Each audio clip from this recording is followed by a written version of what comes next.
Hello everyone, and welcome to Midnight Crime Stories.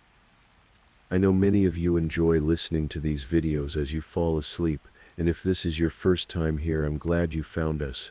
Before you drift off, I'd love for you to leave a comment letting me know where in the world you're tuning in from. And if you're enjoying the stories, don't forget to like and subscribe. It truly helps the channel grow. Alright, now get comfortable, relax, and let's dive into tonight's first story. Tonight we travel to Holly Springs, North Carolina, to a case that would test the limits of justice and become a landmark in the fight against domestic violence. Take a deep breath. Close your eyes if you'd like. This is a story of a young mother, her dreams, her struggles, and the determined investigators who refuse to give up on finding answers. In the spring of 2019, Holly Springs, North Carolina was like many small towns dotting the landscape of the American South.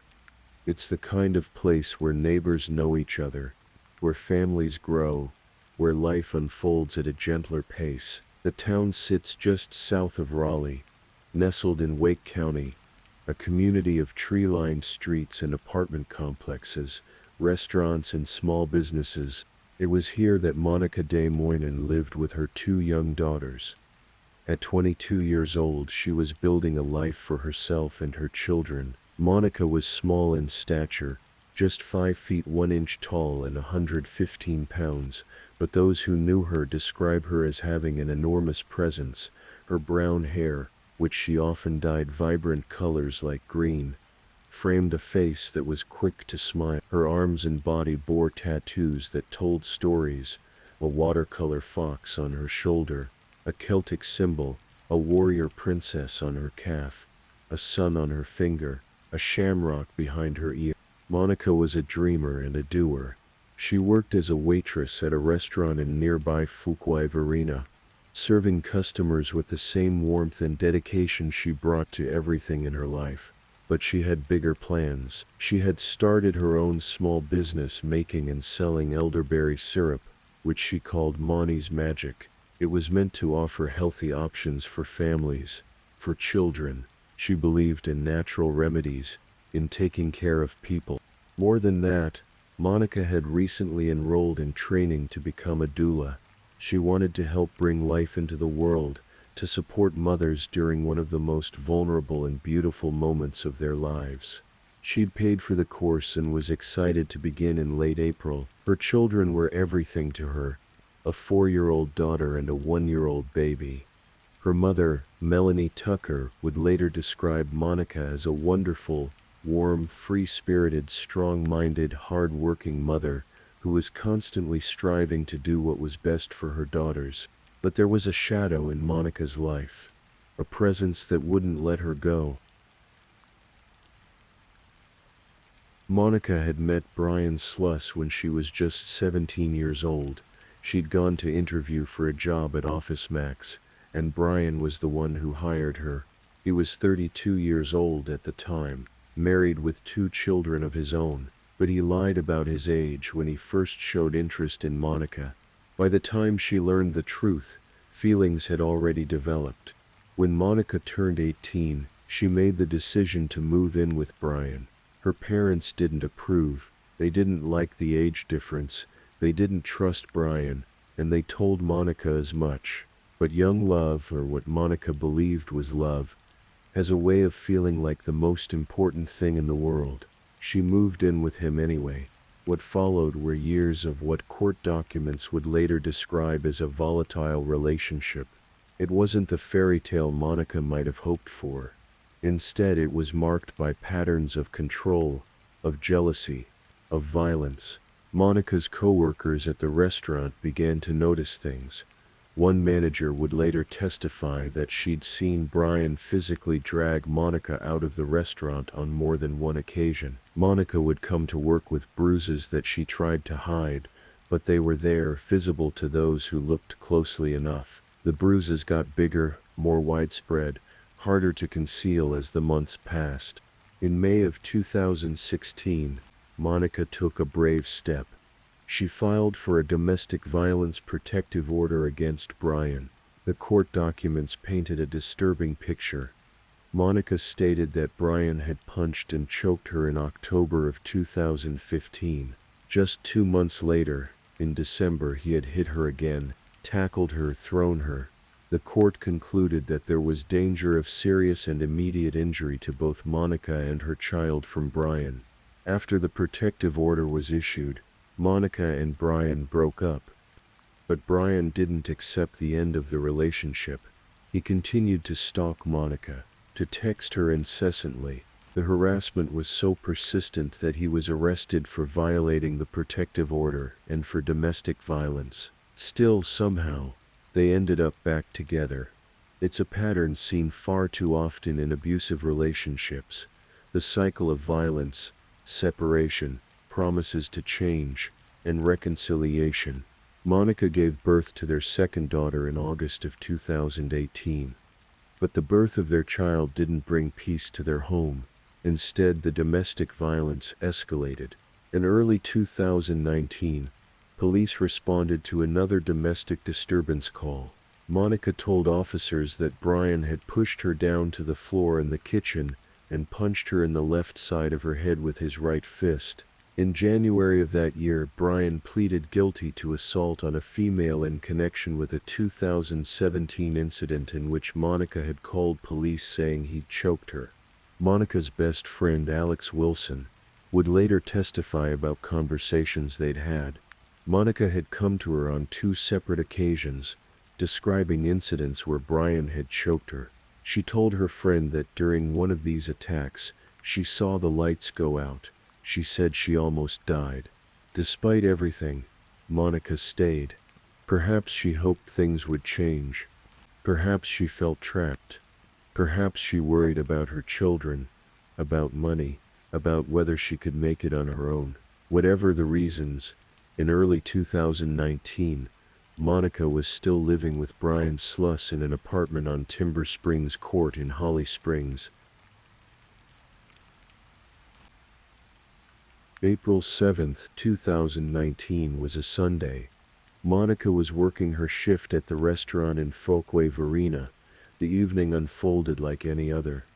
She served customers, she chatted with coworkers, she did her job. When her shift ended, she left the restaurant.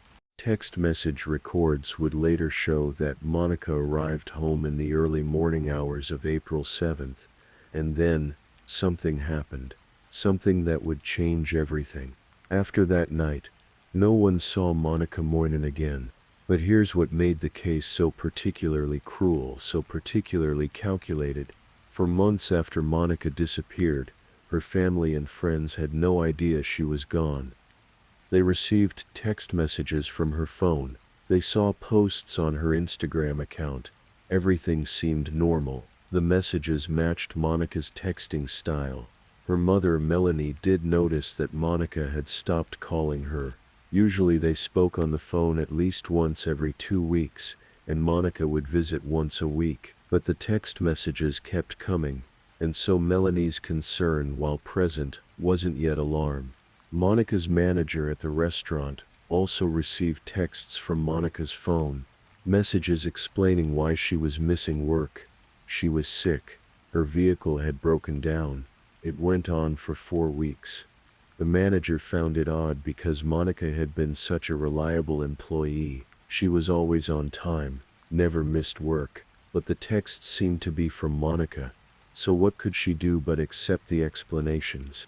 Meanwhile, the apartment manager at Monica's complex began to notice something strange. She saw Brian Sluss at the apartment all the time. He was there constantly, going in and out with the 2 young children. But she hadn't seen Monica at all, not since late March. The apartment management had actually issued a trespass order against Brian, forbidding him from being on the property. Yet there he was, living in Monica's apartment, using her car, caring for the children.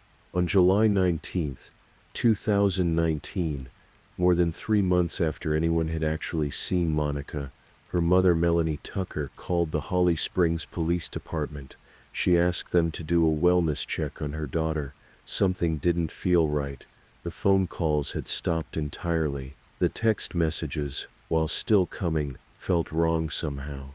A mother's intuition is a powerful thing. The apartment manager had also reached out to Melanie, expressing her own concerns. She told Melanie that she hadn't seen Monica in months, only Brian and the children. When police arrived at the apartment on July 23rd, they found Brian Sluss there with Monica's 2 daughters.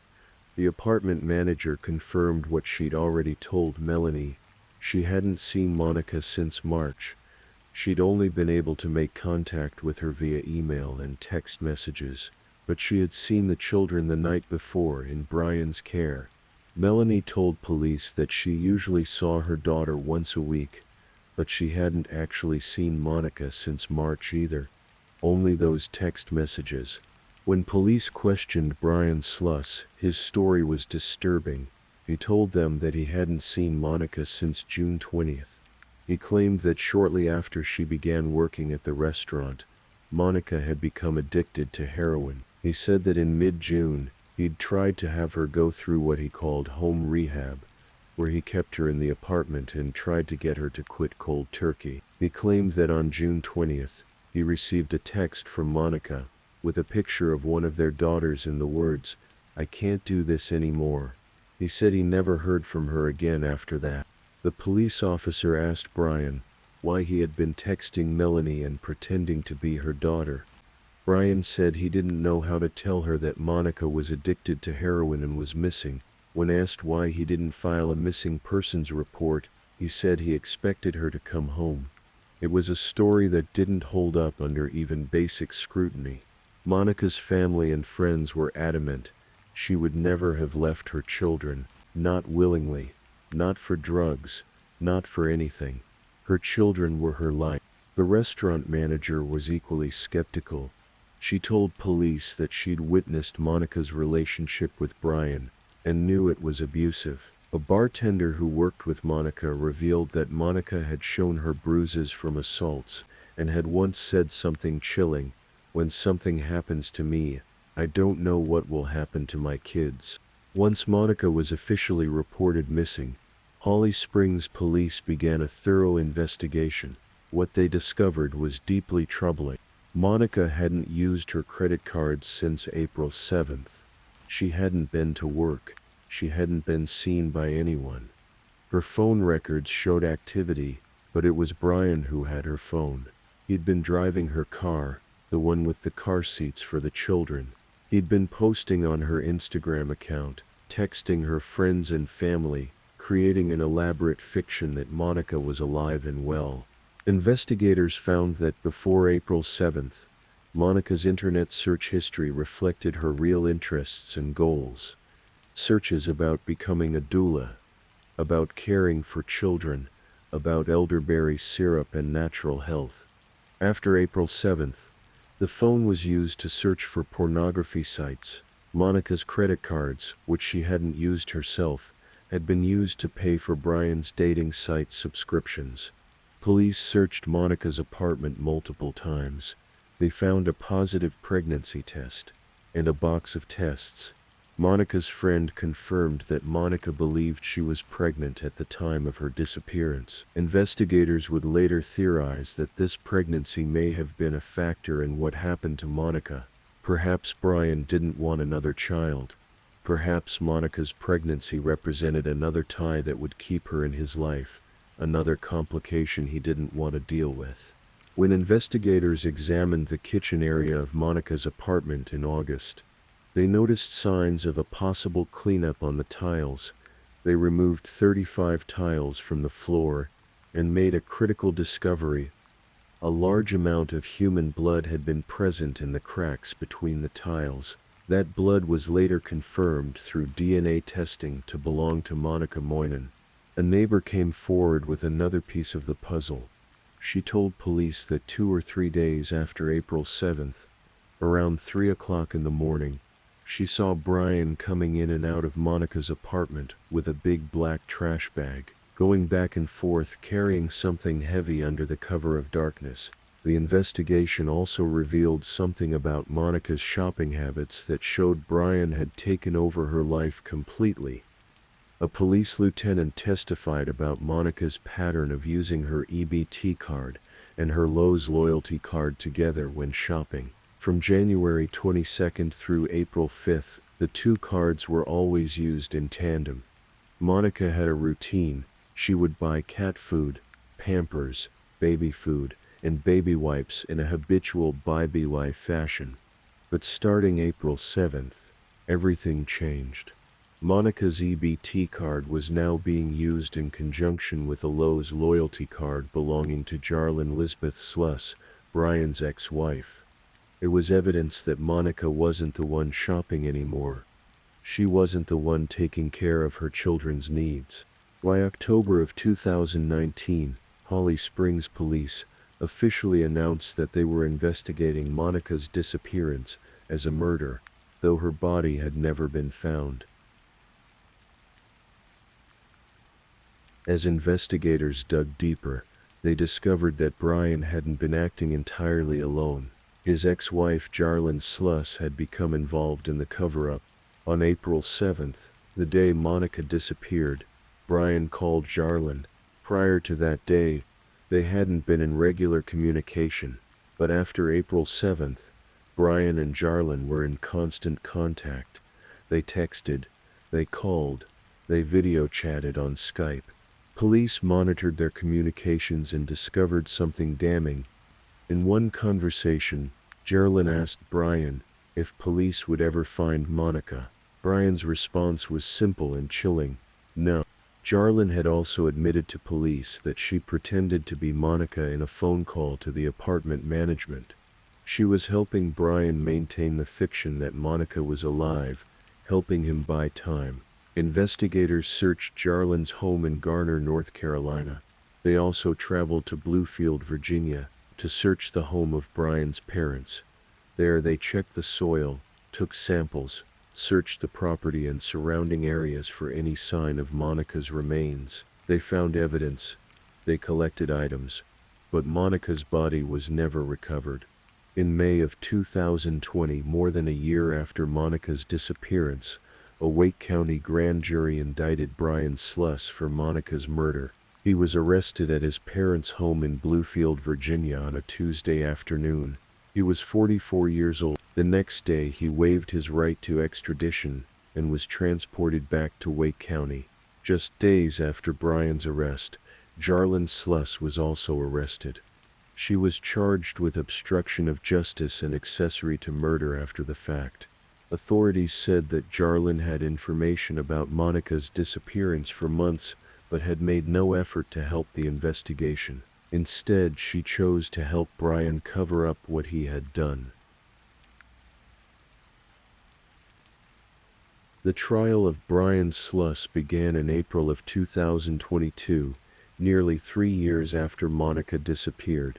It was a case that would make history. It would be the first murder case in Wake County to be prosecuted without the victim's body being found. The state presented considerable testimony from people who had known Monica and Brian during their relationship. Monica's mother testified about how they met, about Brian lying about his age, about the escalating violence she witnessed over the years.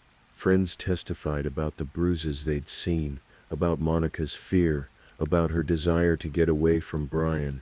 The restaurant manager testified about the abuse she'd witnessed, about Brian dragging Monica from the restaurant, about the bruises that got bigger and harder to hide as time went on. She testified that in early 2019, Monica had said Brian beat her up on Valentine's Day, and that by late March the bruises were widespread and severe.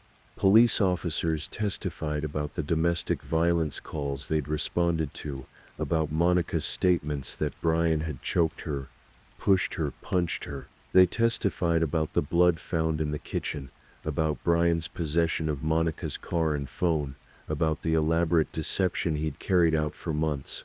Perhaps most powerful was the testimony of Alex Wilson, Monica's best friend. She described Monica as upbeat and loving but struggling with self-esteem and desperately wanting out of her relationship with Brian. She testified about Monica coming to her twice, saying that Brian had choked her, that she'd seen the lights go out, that she almost died. The case hinged on a landmark piece of legislation called Brittany's Law. This North Carolina law, which had gone into effect in December of 2017, was named for Brittany Jordan Poirier, a 22-year-old woman who was shot and killed by her boyfriend in 2014 after years of abuse. The law allows prosecutors to charge first-degree murder in domestic violence cases where the defendant has a previous conviction for domestic violence against the same victim. It creates a rebuttable presumption of premeditation based on the pattern of abuse. Brian Sluss would be the first person charged under Brittany's Law. He had pleaded guilty to assault on a female in January 2019, just months before Monica disappeared. That conviction, combined with the documented history of violence, allowed prosecutors to pursue first-degree murder charges even without Monica's body. In a dramatic moment in the trial, Brian Sluss decided to testify in his own defense. It would be the first time the public heard him speak since becoming a suspect in Monica's disappearance. His defense attorney tried to paint a picture of a relationship where Monica left of her own accord, but Brian's testimony was filled with inconsistencies. He admitted several times that he was bad with dates and timelines. When pressed on when he last saw Monica, he claimed it was around Father's Day weekend in 2019, which would have been 2 months after prosecutors said she vanished and was killed. He said Monica had made him a Father's Day dinner. No one else, however, had seen Monica after April 7th. Brian admitted that he and Monica had gotten into a fight. She took my phone and she asked me why I had certain Instagram girls on it. We got in an altercation and I did hit her and she did pack up her stuff and she did go to her parents, he testified. But if that was true, why hadn't anyone seen or heard from Monica? Why had her parents not seen her? Why had she not shown up to work or used her credit cards? When asked why he took so long to report her disappearance, Brian said, 10 days in, and I had been freaking out. She would just show up and I was an idiot who got worried. I never thought she would not come back. During cross-examination, Prosecutor Catherine Pomeroy pressed Brian hard. Literally, the mother of your kids is missing and you can't even check a calendar? She asked. Brian responded that he was focused on getting benefits for our kids. The prosecution showed that Brian had sent text messages to his sister after Monica's disappearance, asking about death and how to talk to someone about it. They showed surveillance video of Brian pacing in Monica's apartment, double-checking locks on doors and windows. They showed changes in his spending habits after Monica disappeared, including his use of her credit cards for his dating site subscriptions. Perhaps most shocking, prosecutors showed video of Brian punching one of his daughters, a young child, causing gasps throughout the courtroom. Through it all, Brian maintained that he had no clue where Monica is. Jarlyn Sluss, who had been charged as an accessory, pleaded guilty and testified against Brian. She confirmed that she had helped him impersonate Monica, making phone calls and assisting in the deception. After hearing all the evidence, the jury deliberated. On April 28, 2022, they returned with their verdict, guilty of first-degree murder. When the verdict was read, Monica's family erupted in cheers and tears. Her mother, Melanie Tucker, wept. They embraced each other, finally feeling that justice had been served, even without Monica's body being found. Brian Sluss was immediately sentenced to life in prison without the possibility of parole. Before sentencing, Monica's family was given the opportunity to address the court. The statements they made were raw with grief and anger. He was supposed to take care of her and protect her, but instead he killed her, said Monica's father, Curtis Moynan. Her stepfather, Brandon Tucker, spoke about the agony the family continued to experience. There is a mental agony in knowing what you did to Monet, an agony that causes sleepless nights and leaves an eternal hole in our hearts. Melanie Tucker's victim impact statement was particularly emotional. She was a vibrant force, she was magnetic, her energy was very strong, she said. A piece of our family puzzle is gone forever. I will never get to listen to her, be cozy with her, or talk to her about all the things, literally all the things. Brian Sluss took that from us. He took her from all of our friends, her family and her future. But most of all, he took a mother from her children. She called Brian a disgusting monster who deserved the worst punishment possible. She spoke about how he'd pretended to be Monica after killing her, calling it an act of evil. Prosecutor Catherine Pomeroy, who had worked tirelessly on the case, summed it up in her closing arguments. He threw her body away like she was trash. Monica wasn't trash. She was a friend. She was a sister. She was a daughter. Monica's body has never been found. Despite extensive searches of properties in North Carolina and Virginia, despite investigators' best efforts, Monica's remains are still out there somewhere. Brian Sluss is the only person who knows where she is, and he has never revealed that information. Melanie Tucker and her husband Brandon are now raising Monica's 2 daughters. Instead of being grandparents who get to spoil their grandchildren and send them home, they are parents again, raising 2 little girls who lost their mother to violence. The case marked several important milestones. It was the first murder conviction without a body in Wake County history. It was the first successful prosecution using Brittany's Law, proving that the legislation could work to hold domestic violence perpetrators accountable for murder, even when proving traditional premeditation was difficult. But perhaps most importantly, the case brought attention to the insidious nature of domestic violence, to the way abusers can control and manipulate and isolate their victims, to the way violence escalates over time, often ending in death. As you drift toward sleep tonight, consider the complexity of this case.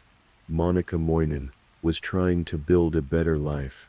She had dreams of becoming a doula, of helping other mothers.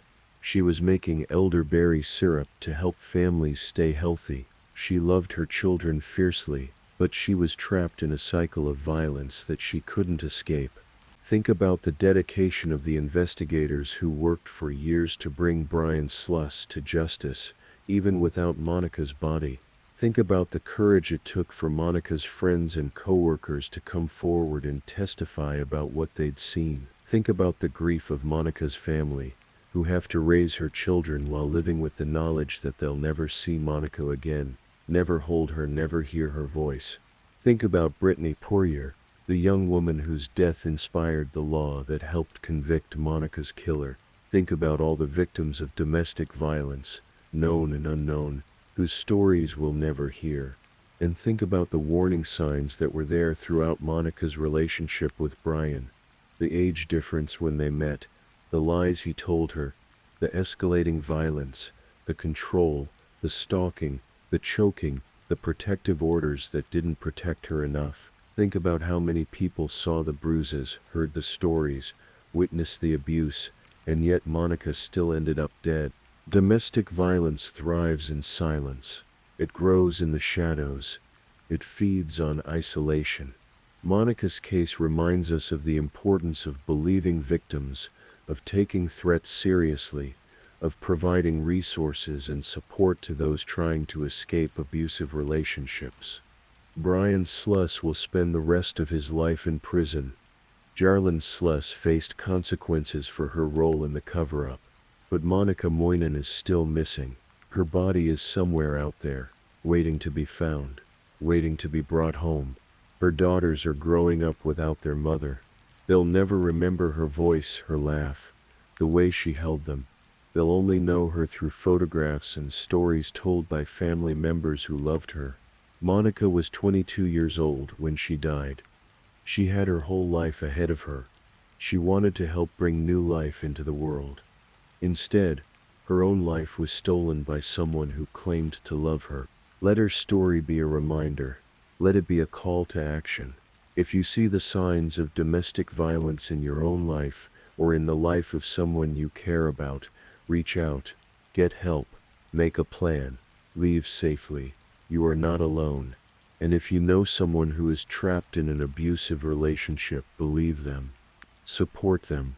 Help them find resources. Don't judge them for staying or for going back. Understand that leaving is the most dangerous time for a victim of domestic violence, when violence is most likely to escalate to murder. Monica Moynan's life mattered. Her dreams mattered. Her children mattered. And her story, tragic as it is, matters too. Please, if you're still awake and listening, I'd love to hear from you. Drop a comment letting me know where you're tuning in from, or just say I'm still here. And if you haven't yet, don't forget to like this video and subscribe. Now, let's move into our second story of the night.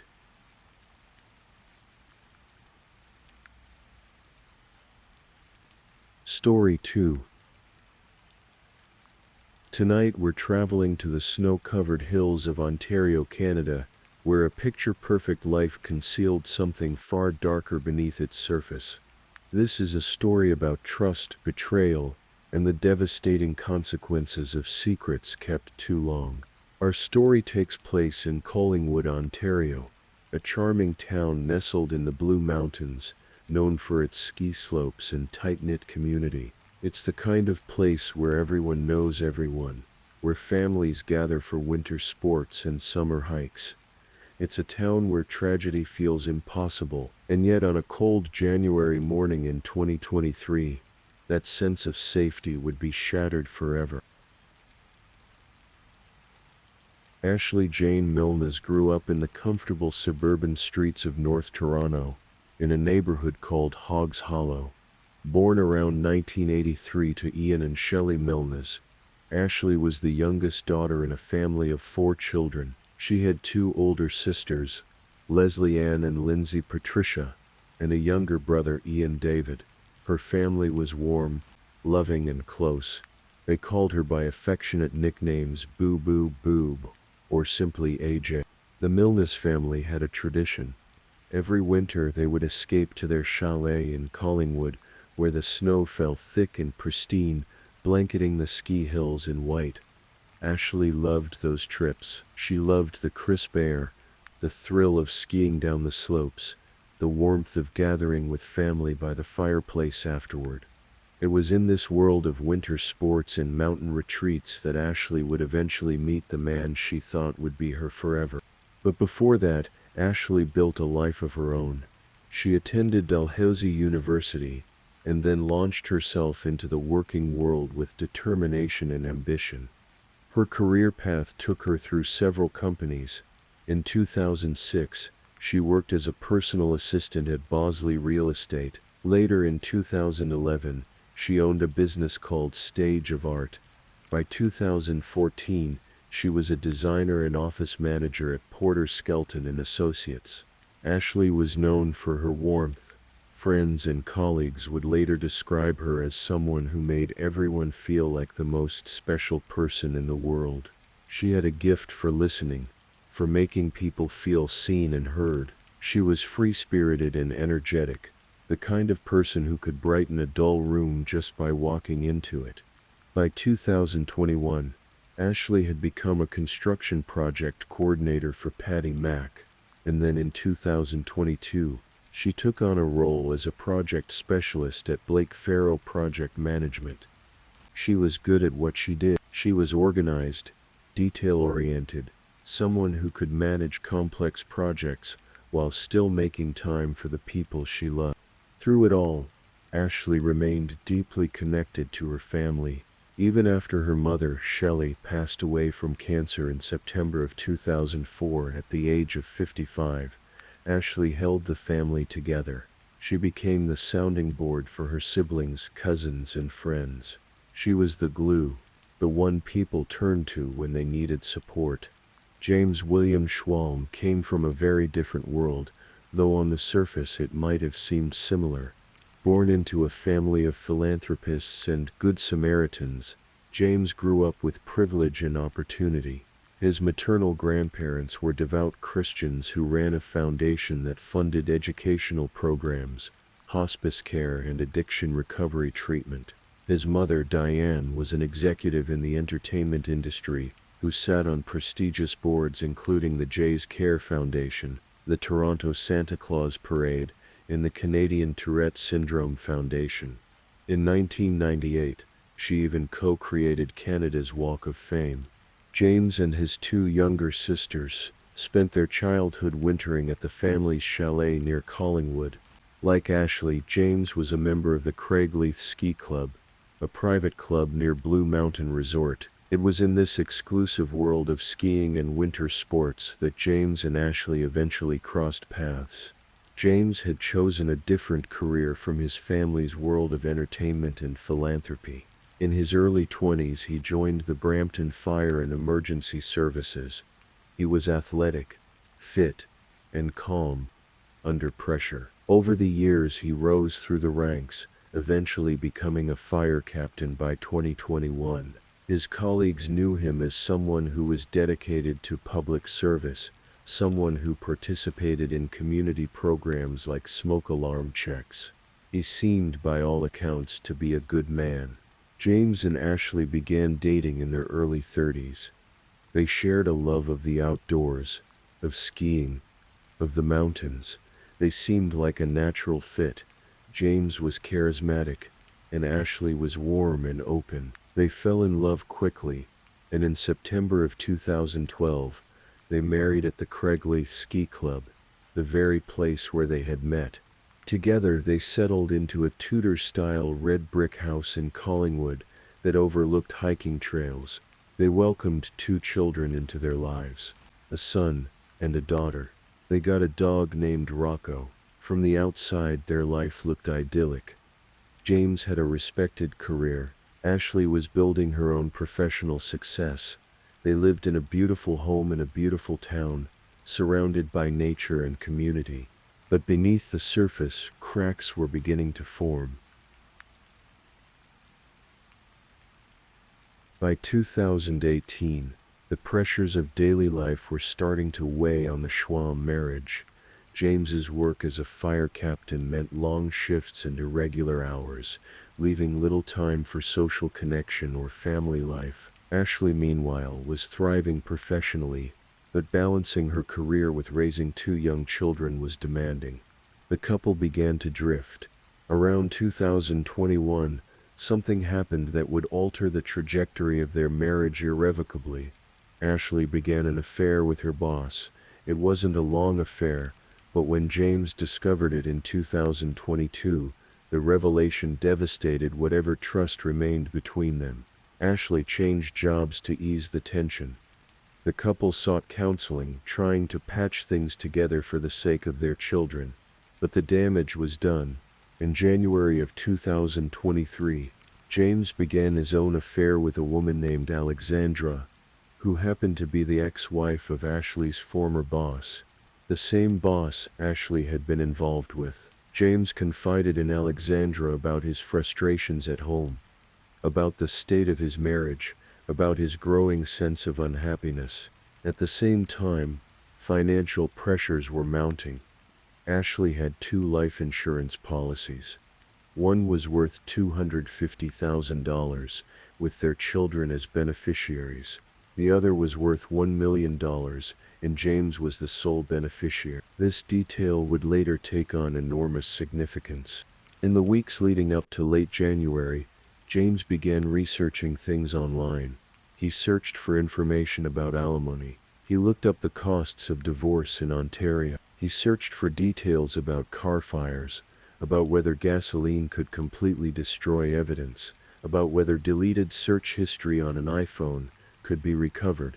He even asked a doctor at a social gathering whether it was possible to kill someone by snapping their neck. All of these searches, all of these questions painted a picture of a man contemplating something dark, but no one around him knew what was forming in his mind. By late January 2023, Neighbors began to notice tension in the Schwalm household. Voices could be heard through walls. Arguments echoed in the night. The evening of January 25, 2023, was tense in the Schwalm home. The children went to bed, but the house was not quiet. Raised voices disturbed the stillness of the winter night. Ashley and James were arguing. Though the children couldn't hear the details, their son woke up to the sound of his parents fighting. He got out of bed and went to see what was happening. When Ashley saw him, she asked him to get her phone. She wanted to call the police. The boy saw James crying, saw him putting on a coat. James told his son that he was going to take Rocco, their dog, for a walk.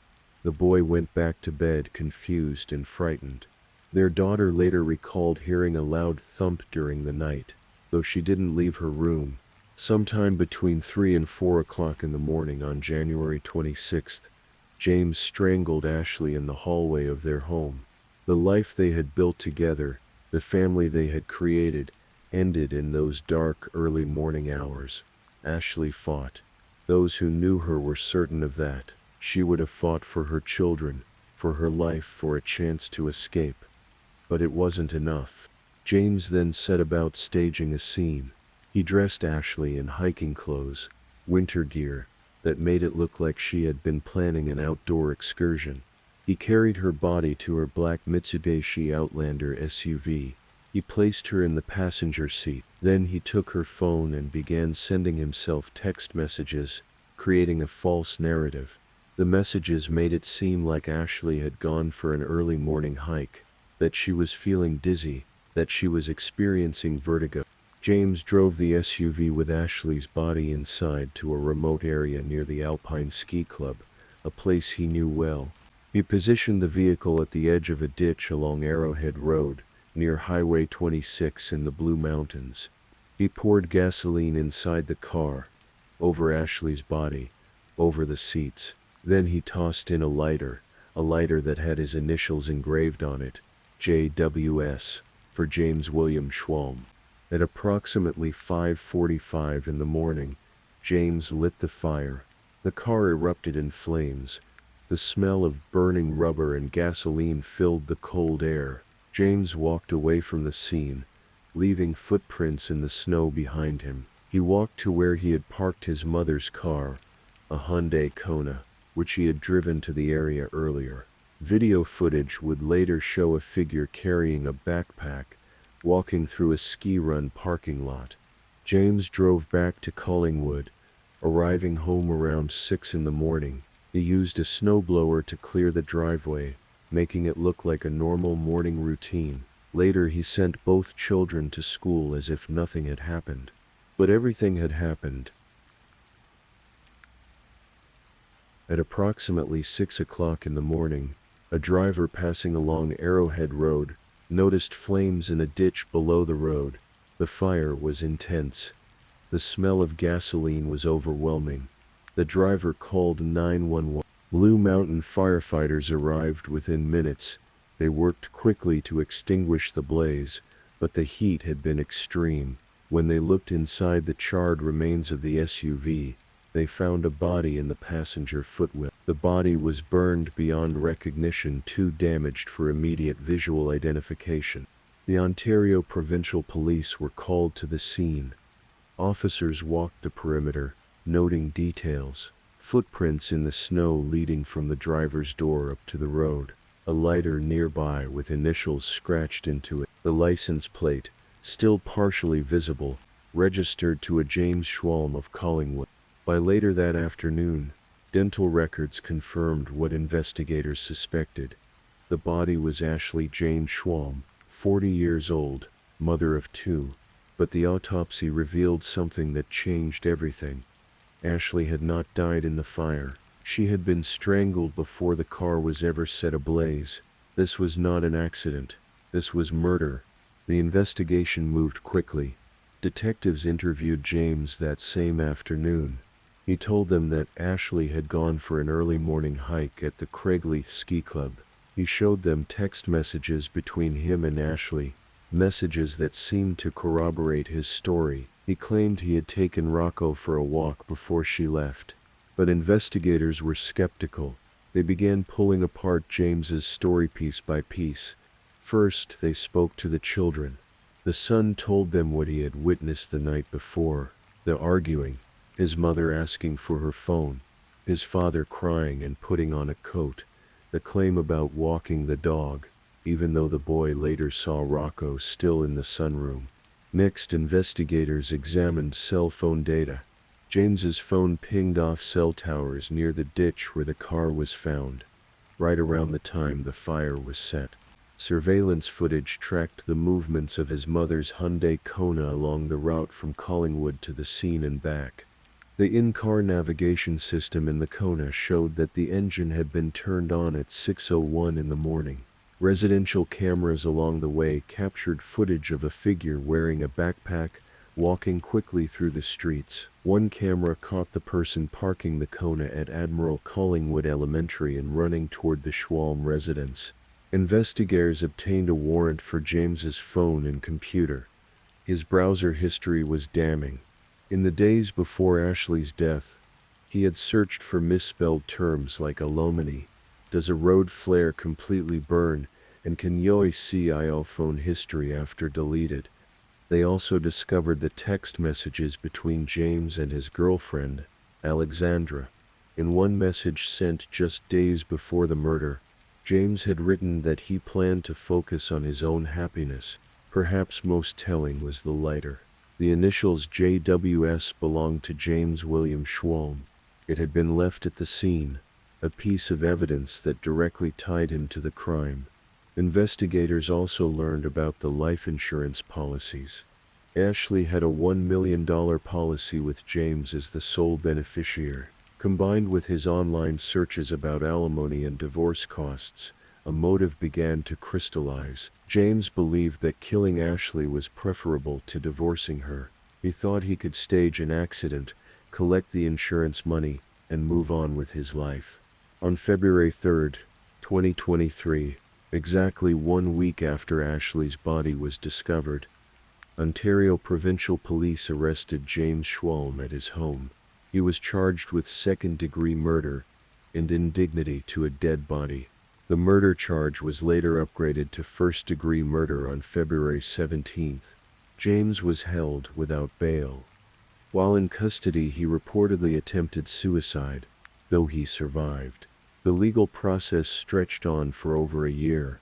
Family members gave interviews. Friends shared their shock and grief. The community of Collingwood struggled to make sense of what had happened. Ashley's family was devastated.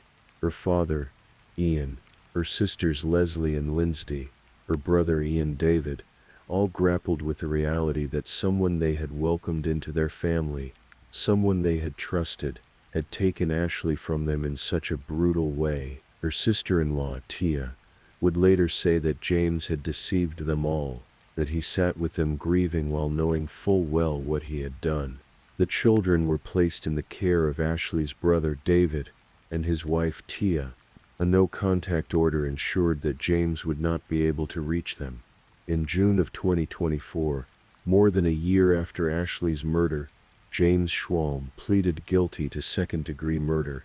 He avoided a trial, sparing Ashley's family the ordeal of reliving every detail in court. In exchange, he admitted to strangling Ashley and staging the car fire to cover up his crime. On February 10, 2025, Ontario Superior Court Justice Michelle First sentenced James to life in prison, with no chance of parole for 20 years. It was the maximum sentence allowed for second-degree murder. During the sentencing hearing, more than 20 victim impact statements were read aloud. Family members and friends spoke about the woman Ashley had been, about the hole her absence left in their lives. Justice Forst spoke directly to James's betrayal. She noted that his actions were completely at odds with his responsibility as a firefighter to save lives, not take them. She called Ashley's murder an act of egregious selfishness, cold, callous, and calculated. James expressed remorse in court, saying he was haunted by what he had done and that he never thought he was capable of such a crime. But his words rang hollow to those who had loved Ashley. He showed little emotion as Ashley's family members watched him from the courtroom. The no-contact order with his children remains in place until they turn 18. James will not be eligible for parole until 2045. He remains in a provincial correctional facility in Ontario. Ashley's family has chosen to honor her memory by turning their grief into action. They launched a fundraising campaign in her name to support My Friend's House, a domestic violence shelter in Collingwood that provides refuge and resources to women and children fleeing abuse. The shelter had long been supported by members of the community, but now it carries additional meaning, a tribute to a woman whose life was stolen by intimate partner violence. Ashley's children, now 8 and 11 years old, are being raised by their aunt and uncle, away from the shadow of what their father did. They are being shielded from the worst details, allowed to grieve and heal in their own time. The family hopes that as they grow older, they will remember their mother not for how she died, but for how she lived. Friends and family remember Ashley as someone who made everyone feel special. She had a gift for connection, for making people feel heard and valued. She loved hiking, skiing, playing golf and tennis. She loved her children fiercely. She worked hard and built a career she was proud of. She was a daughter, a sister, a friend, a mother. She was loved. Please, if you're still with me, let me know in the comments. Tell me the time in your corner of the world, or just say something to show you're still awake. And remember to like and subscribe if you enjoy these midnight stories. Alright, let's continue with our third story.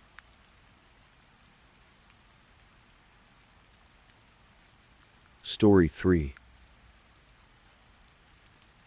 Tonight we're going to explore a story that unfolded in Tulsa, Oklahoma, on a summer afternoon in 2011. This is a story about love that moved too quickly, about two young people who found themselves trapped in a relationship neither of them knew how to escape, and about a single moment that changed everything forever.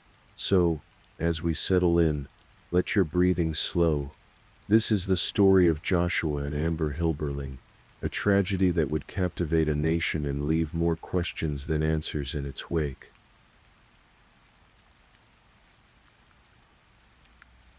Our story begins in early 2010, in Tulsa, a city that sits along the Arkansas River in northeastern Oklahoma. It was here that two young people met, each standing at the threshold of their adult lives, neither one knowing what the future would hold. Joshua Blaine Hilberling was born on May 30th, 1988. His parents, Patrick and Jen, raised him to be kind and thoughtful. Those who knew Josh described him as someone with an infectious smile, someone who put others before himself. He graduated from Victory Christian High School in 2007, where he played football and made friends easily. Josh had that quality that some people possess, the ability to light up a room simply by walking into it. After high school, Josh made the decision to serve his country. He enlisted in the United States Air Force, a choice his parents were proud of. The military represented structure, purpose, a path forward. For a young man from Oklahoma, it was a way to see the world, to become something greater than himself. Amber Michelle Fields was born 3 years later, on October 1st, 1991, in Joplin, Missouri. When she was just 3 months old, her family relocated to Tulsa. Amber grew up in a very different world than Josh. Her family was well known in the Tulsa area, affluent and successful. Throughout her school years, Amber excelled. She maintained a 4.0 grade point average, participated in soccer, volleyball, track, and dance. She was a talented writer who loved fashion, makeup, and shoes. Friends described her as smart, athletic, and beautiful. Everything seemed to come easily to her. In early 2010, When Amber was 18 and Josh was 22, their paths crossed. The details of how they met have been lost to time, but what we know is that something sparked between them immediately. Josh was drawn to Amber's intelligence and beauty. Amber was captivated by Josh's kindness and his military bearing. There was only one way for Amber to accompany Josh to Alaska. They would have to be married. So, after dating for just a few months, Josh proposed, and Amber said yes. It was a whirlwind romance, the kind that feels inevitable when you're young and in love. Neither of them stopped to consider whether they were moving too fast. Neither of them questioned whether they truly knew each other well enough to make such a profound commitment. They were married in 2010, and soon after they packed their belongings and headed north to Alaska, to begin their life together in the frozen north, thousands of miles from family and everything they'd ever known. Fairbanks, Alaska is not an easy place to live. Located just 198 miles south of the Arctic Circle, it's a city where winter temperatures regularly drop to 40 below zero, where the sun barely rises during the darkest months, and where summer brings the opposite extreme, the midnight sun, days that stretch endlessly without darkness. For Amber, who had never lived anywhere but Oklahoma, the move was jarring. She had no friends in Alaska, no support system beyond Josh, and Josh, now fully immersed in his military duties, was often away or exhausted when he came home. Amber, who had been pampered and adored by her family, found herself alone in a small apartment in an unfamiliar place, waiting for a husband who seemed increasingly distant. Life in Alaska was difficult for both of them. The honeymoon period, which had barely existed to begin with, evaporated quickly. The strain of their hastily made decision began to show. They were in many ways still children themselves, playing at being adults, playing at being married. And then things became even more complicated. Amber discovered she was pregnant. The news should have been joyful, but instead it added another layer of stress to an already fragile situation.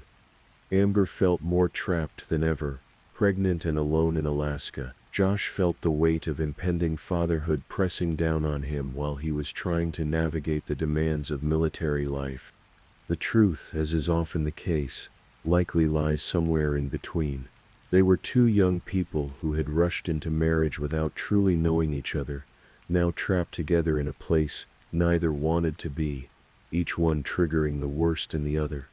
And then, after less than a year in Alaska, Josh's military career came to an abrupt end. The official records indicate he was discharged. The reasons given vary. Some sources suggest he was discharged for drug use. Whatever the cause, the end result was the same.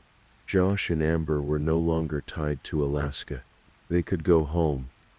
The University Club Tower stands at 1722 South Carson Avenue in downtown Tulsa. It's a distinctive building, cylindrical in shape, rising 32 floors above the city. When it was built in 1966, it was designed to be elegant and modern, a prestigious address for Tulsa's elite. At 377 feet tall, it remains the tallest residential building in Oklahoma. When Josh and Amber returned to Tulsa, they needed a place to live while their permanent home was being remodeled. Amber's mother and stepfather owned an apartment in the University Club Tower, and they offered it to the young couple. It was apartment number 2509, on the 25th floor, with sweeping views of the city and the Arkansas River below. Josh and Amber moved in with their infant son Levi, who had been born on August 7th, 2011, exactly 2 months after the tragedy that we're about to discuss. But we're getting ahead of ourselves. In early June of 2011, Amber was 7 months pregnant. She and Josh had been living in the apartment for about 2 weeks. The walls were thin in the building, thin enough that neighbors could hear raised voices, the sounds of arguments that seemed to happen with increasing frequency. Their relationship had not improved since returning to Tulsa. If anything, it had deteriorated further. Both of them knew, on some level, that the marriage was failing. According to Amber's later testimony, she had told Josh on the morning of June 7th that she wanted a divorce. Josh's packed bags found in the apartment after his death suggested he had been planning to leave. Less than a month earlier, in May of 2011, Josh had visited Domestic Violence Intervention Services, seeking help. He had filed for an emergency protective order against Amber, claiming that she had thrown a lamp at his head, causing injuries that required staples and stitches. The protective order was dismissed 2 weeks later when neither of them appeared in court. Both families would later point to incidents of violence. Both sides would claim their loved one was the victim, the one who needed protection, and perhaps, in their own ways, both Josh and Amber felt victimized by a relationship that had spiraled beyond either of their control. June 7th, 2011, started like many other days. The tension between them was palpable. They had been arguing all morning, the kind of circular arguments that couples have when the relationship is ending, but neither person knows how to let go. At some point during the morning, Josh became angry and threw a laundry basket at a window in one of the smaller bedrooms. The window cracked. The damage needed to be repaired. Amber called the building's maintenance department, and they sent someone over. His name was Armando Rosales. He was a maintenance worker for the University Club Tower, and he arrived at apartment 2509 sometime in the early afternoon to assess the damage to the window in the bedroom. When Armando entered the apartment, he could immediately sense the tension. He would later testify that Josh seemed angry, while Amber appeared subdued, quiet. It was clear they had been fighting. The air in the apartment felt heavy with unspoken words and unresolved conflict. Armando went to work examining the cracked window while Josh and Amber retreated to the living room, where their argument continued. The living room featured large plate glass windows that looked out over the city. These windows stretched from just 26¼ inches above the floor all the way up to 6 feet, 5 inches high. For someone as tall as Josh, who stood at 6 feet, 4 inches and weighed 220 pounds, the bottom sill of the window came up to about his knee. It was, essentially, a tripping hazard rather than a safety barrier. The glass in these windows was single strength, 0.092 inches thick, each pane. This type of glass is typically used in small windows and picture frames, not in high-rise buildings where wind loads and structural stress are significant factors. The windows had been installed in 1966, and over the decades exposure to weather, temperature changes, and general wear had weakened them further. The caulking had decomposed. The gaskets were in poor condition, but Josh and Amber didn't know any of this. To them, the windows were just windows, a barrier between the living room and the outside world, unremarkable and seemingly solid. Armando was in the bedroom, working on the damaged window, when he heard the argument in the living room escalate. He heard raised voices, the sound of a yelling match between two people who had reached the end of their rope with each other. And then he heard something else. He heard what sounded like running, footsteps moving rapidly from one side of the room to the other, from the direction of the door toward the windows. He heard a woman scream, "No, no, no."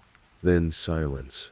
Then the sound of shattering glass. And then the same woman's voice again, louder now, hysterical.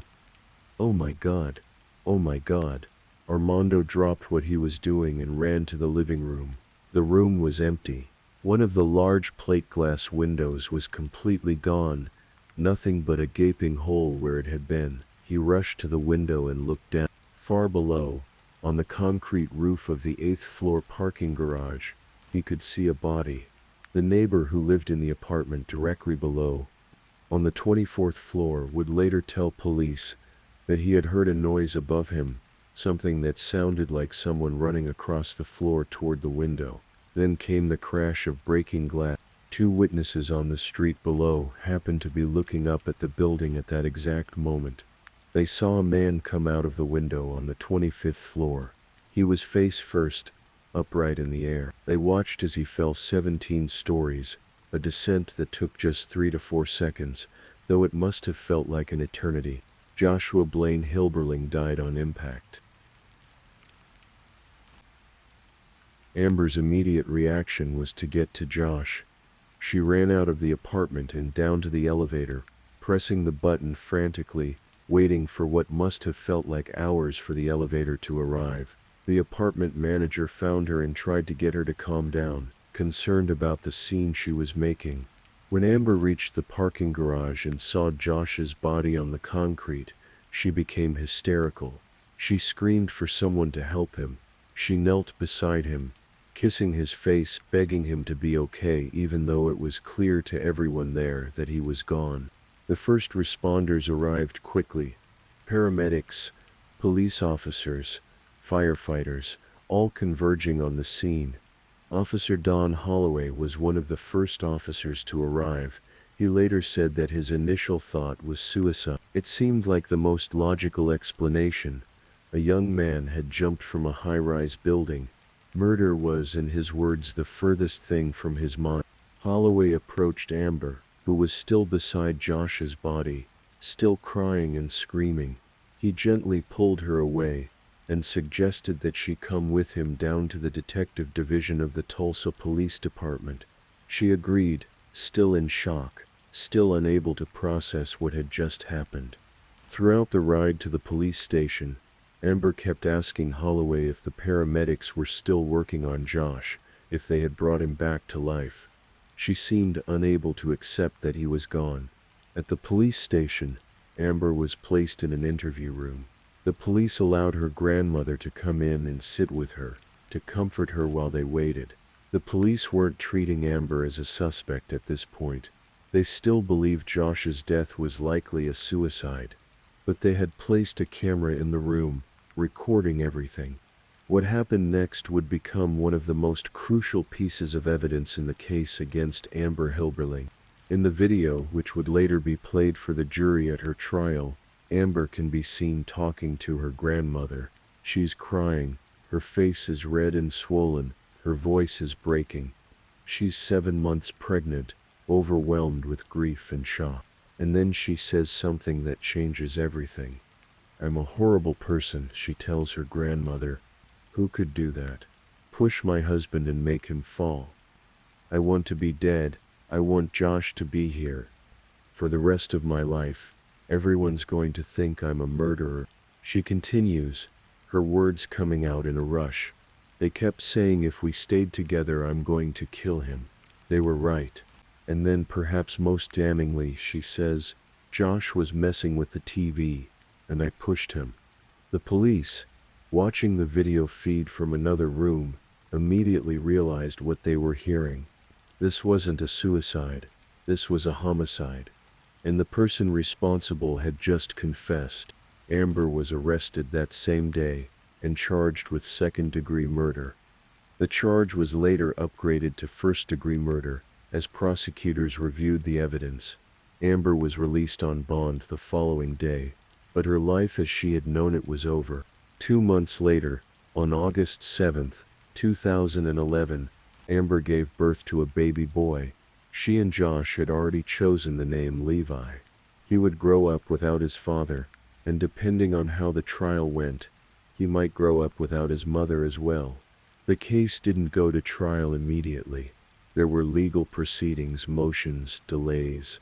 Amber's attorneys worked to build her defense while prosecutors built their case against her. The media descended on Tulsa, fascinated by the story of a young, beautiful pregnant woman accused of murdering her husband.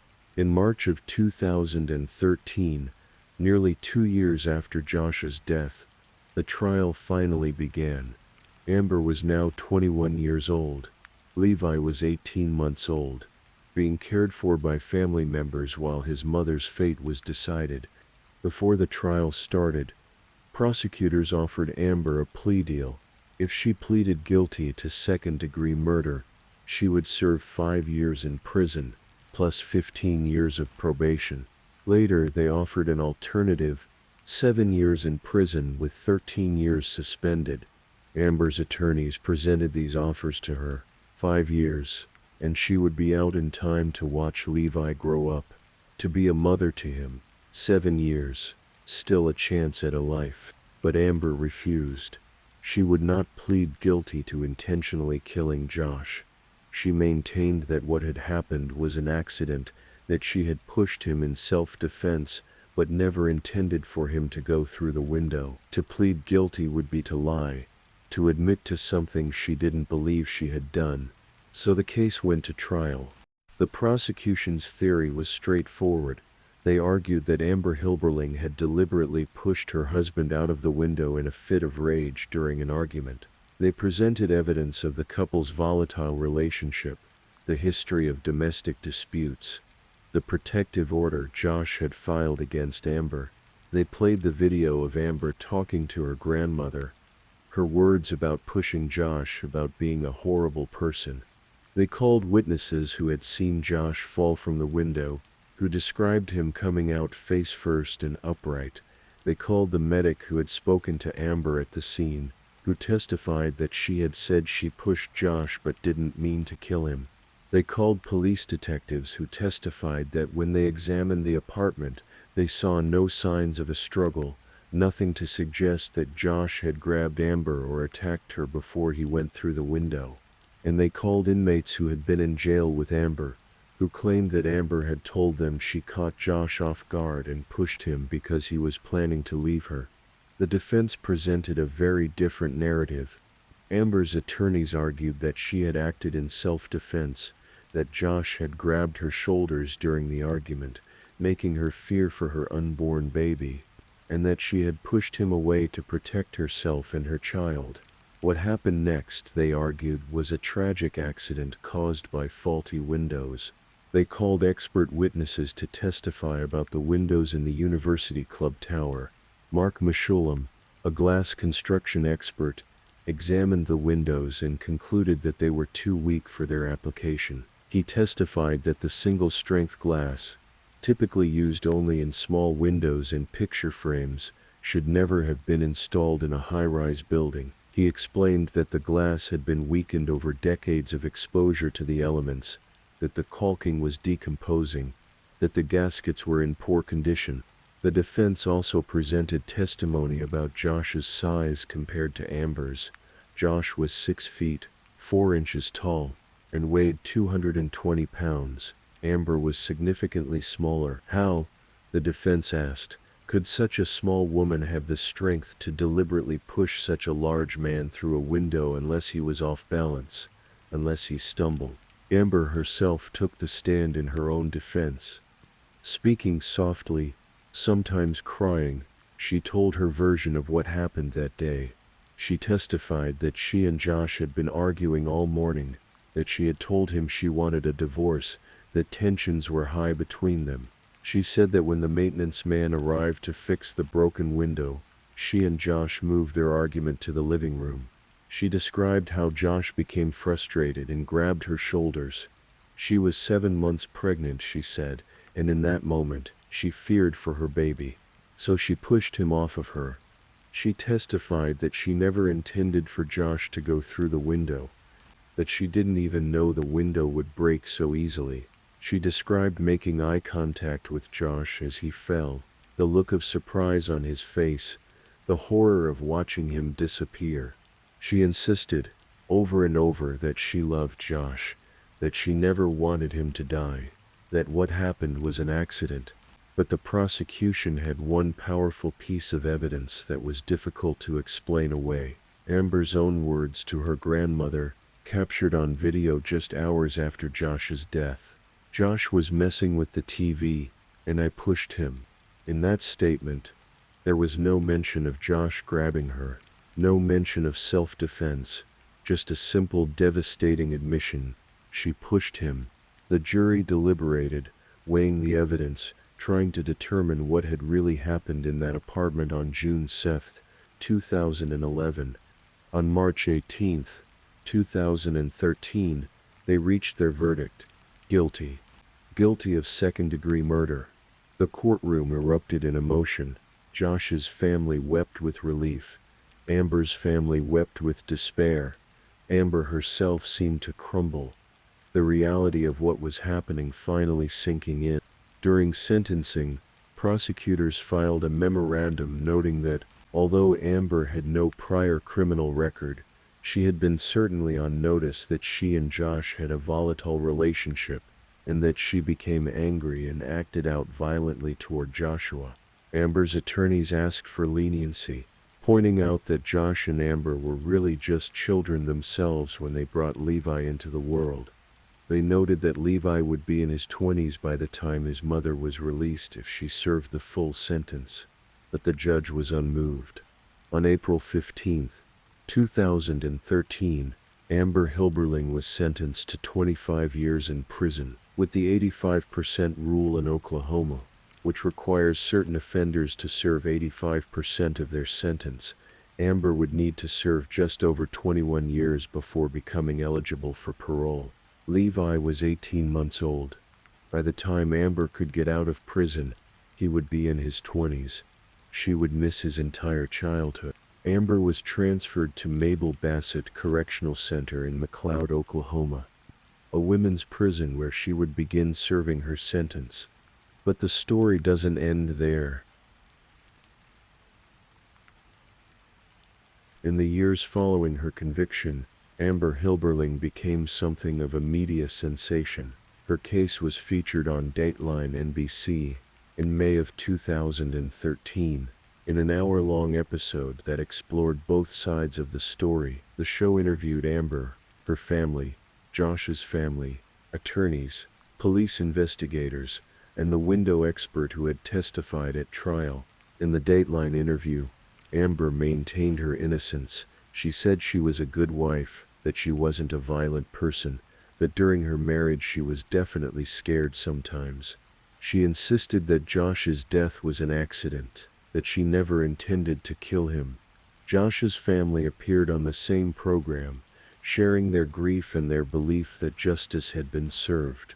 They painted a picture of Josh as a victim of domestic abuse, a kind young man who had been trapped in a relationship with a violent, unstable woman. Amber's family countered with their own narrative, insisting that Josh had been the abusive one, that Amber had pushed him in legitimate self-defense, and that she was being wrongly punished for an accident. The two families, both grieving and both convinced of their own version of the truth, couldn't have been more divided. In February of 2016, Amber appeared on the Dr. Phil show from prison. In that interview, she provided more details about the argument that led to Josh's death. She told Dr. Phil that during the argument, Josh had reached out and grabbed her, and she remembered thinking about the baby she was carrying. "And I was pregnant," she said, "and he didn't care." She described pushing him off of her, and then said, "The window wasn't supposed to happen." That phrase, "the window wasn't supposed to happen," encapsulated the tragedy of the entire case. In a different building, with different windows, Josh would have stumbled backward into solid glass. He might have fallen to the floor. They would have kept arguing, or maybe they would have stopped, shaken by how close they had come to something terrible. But the window wasn't supposed to break. And yet it did. Throughout her time in prison, Amber continued to maintain her innocence. She filed an appeal, arguing that she had been wrongly convicted, that the jury should have taken the faulty windows into account, that her actions constituted self-defense rather than murder. The appeal was denied. Amber turned 25 years old in prison on October 1, 2016. She had been incarcerated for more than 3 years by this point.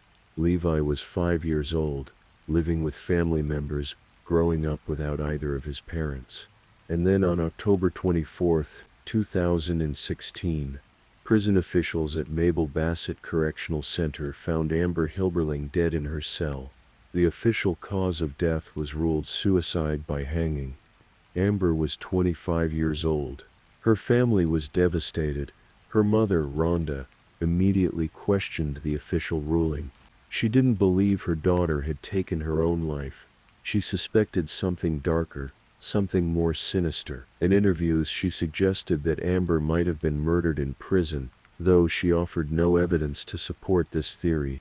The family filed a wrongful death lawsuit against the Oklahoma Department of Corrections, alleging that the prison had failed to protect Amber from harm. The lawsuit claimed that on the day of Amber's death, several security failures had put her life at risk, including inoperable surveillance equipment and inadequate security checks. It also alleged that in the months leading up to her death, Amber had not been consistently receiving the psychotropic medication she had been prescribed, and that she had not been protected from other prisoners with well-known predator tendencies. The lawsuit painted a picture of a prison system that was overcrowded, underfunded, and unable to adequately care for its inmates. Mabel Bassett Correctional Center, built to hold 1,280 women, was housing 1,292 at the time of Amber's death. The facility was operating at 115% capacity. Oklahoma, the lawsuit noted, has the highest incarceration rate in the country for both men and women. The state's punitive sentencing policies, including the 85% rule, mean that people serve extraordinarily long sentences compared to other states, and women, particularly women convicted of nonviolent crimes or crimes related to domestic situations, bear the brunt of this system. In 2019, the wrongful death lawsuit was dropped. The family never got the answers they were seeking about what happened to Amber in those final hours. On social media, the debate continued. Facebook pages dedicated to supporting Amber argued that she had been wrongly convicted, that she was a victim of domestic violence who acted in self-defense, and that she should never have been in prison in the first place. Other pages dedicated to Joshua's memory maintained that justice had been served, that Amber was a murderer who got what she deserved. Even in death, Amber couldn't escape the controversy that had defined her life since June 7, 2011. Josh's parents, Patrick and John Hilberling, grieved the loss of their son, and the grandson they would never get to raise. They believed that Josh had been a victim, that Amber had taken him from them in a moment of rage. Amber's parents, Rhonda and Brian Whitlock, grieved the loss of their daughter and the years she would never get to spend with Levi. They believed that Amber had been a victim, that the justice system had failed her, and that she had paid the ultimate price for an accident. And Levi, caught in the middle of it all, lost both of his parents before he was old enough to remember either of them clearly.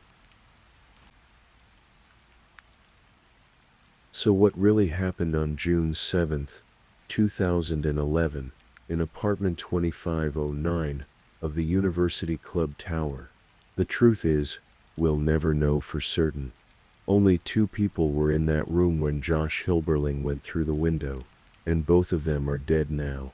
What we do know is that Josh and Amber Hilberling were 2 young people who rushed into a marriage neither of them was prepared for. They were barely more than children themselves when they decided to build a life together, to start a family, to navigate the complexities of adult relationships. We know that their relationship was volatile, that both of them could be physically aggressive, that there were incidents of violence on both sides. Whether Josh was the primary aggressor or whether Amber was, or whether they were equally responsible for the toxicity between them, depends entirely on whose family you ask. We know that on that afternoon in June, an argument escalated in a way that neither of them could have predicted. We know that Amber pushed Josh, and that Josh fell backward, and that the window, weakened by decades of exposure to the elements, shattered under the impact of his body. We know that Josh fell 17 stories and died instantly, leaving behind a pregnant wife and a family that would never recover from the loss. We know that Amber was convicted of second-degree murder and sentenced to 25 years in prison, and that she maintained her innocence until the day she died. We know that 4 years into her sentence, Amber was found dead in her cell, and that her death was ruled a suicide, though her family never accepted that conclusion. And we know that Levi Hilberling, who never got the chance to know his parents, was left to grow up with the weight of this tragedy hanging over him, a living reminder of a love story that ended in the worst possible way. The case of Joshua and Amber Hilberling raises difficult questions. Questions about domestic violence, about who gets believed and who doesn't. Questions about the criminal justice system, about whether a 25-year sentence was appropriate for what might have been a tragic accident. Questions about prison conditions and whether Amber received adequate care and protection during her incarceration. Questions about mental health, about two people who clearly needed help but never got it in time. There are no easy answers. There are only the facts of what happened, and the two very different narratives that emerged from those facts. Josh's family believes their son was murdered by a woman who couldn't control her temper. They believe justice was served when Amber was convicted, and they continue to honor Josh's memory as a kind, gentle soul who deserved a long life. Amber's family believes their daughter was wrongfully convicted for defending herself in an abusive relationship. They believe the faulty windows were to blame, that what happened was an accident, and that Amber should never have spent a single day in prison. Both families loved their children. Both families have suffered unimaginable loss. And somewhere in Oklahoma, a boy named Levi is growing up, trying to make sense of a tragedy that began before he was even born. And so, we come to the end of this story. The story of Joshua and Amber Hilberling is one without a clear resolution, without a satisfying conclusion. It's a story that reminds us that real life is messy and complicated, that people are not simply good or evil, victims or villains. It's a reminder that decisions made in haste can have consequences that last a lifetime. That love without trust and communication and maturity can become something dangerous. That a single moment, a single push, can change everything forever. Please, if you haven't drifted off yet, check in with me. Tell me which story has been the most chilling so far, the first, the second, or the third. And if you're enjoying these stories, please like and subscribe. It really helps the channel grow. Now, let's move on to story number 4.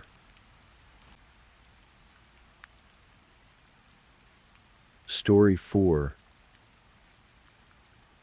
Let me share with you a story. It's a story about a young woman whose light touched many lives, and whose disappearance became a mystery that would take over a decade to solve. This is a journey through the quiet suburbs of Ohio, through the determination of a father who never gave up, and through the patient work of investigators who refused to let a case go cold. This is the story of Caitlin Markham. In the summer of 2011, in the town of Fairfield, Ohio, there lived a young woman named Caitlin Markham. She was just days away from turning 22, standing on the precipice of everything life had to offer. Those who knew her described her in words that painted a picture of warmth and creativity. She was eccentric, they said, colorful, a light that helped others come out of their shells, much like a butterfly emerging from its cocoon. Caitlin had a paintbrush tucked into her hair more often than not, always searching for her next creative project. Art wasn't just something she did. It was who she was. She studied graphic arts at the Art Institute of Ohio in Cincinnati, pouring her passion into every assignment, every sketch, every design. Her professors noticed her dedication.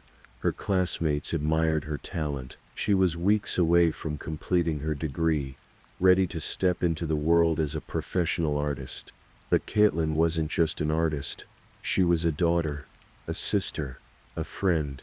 Her father, Dave Markham, described her as warm, outgoing, positive, and energetic, reliable, responsible. The kind of person who showed up when she said she would, who worked hard at her 2 jobs, who balanced school and work and still found time for the people she loved.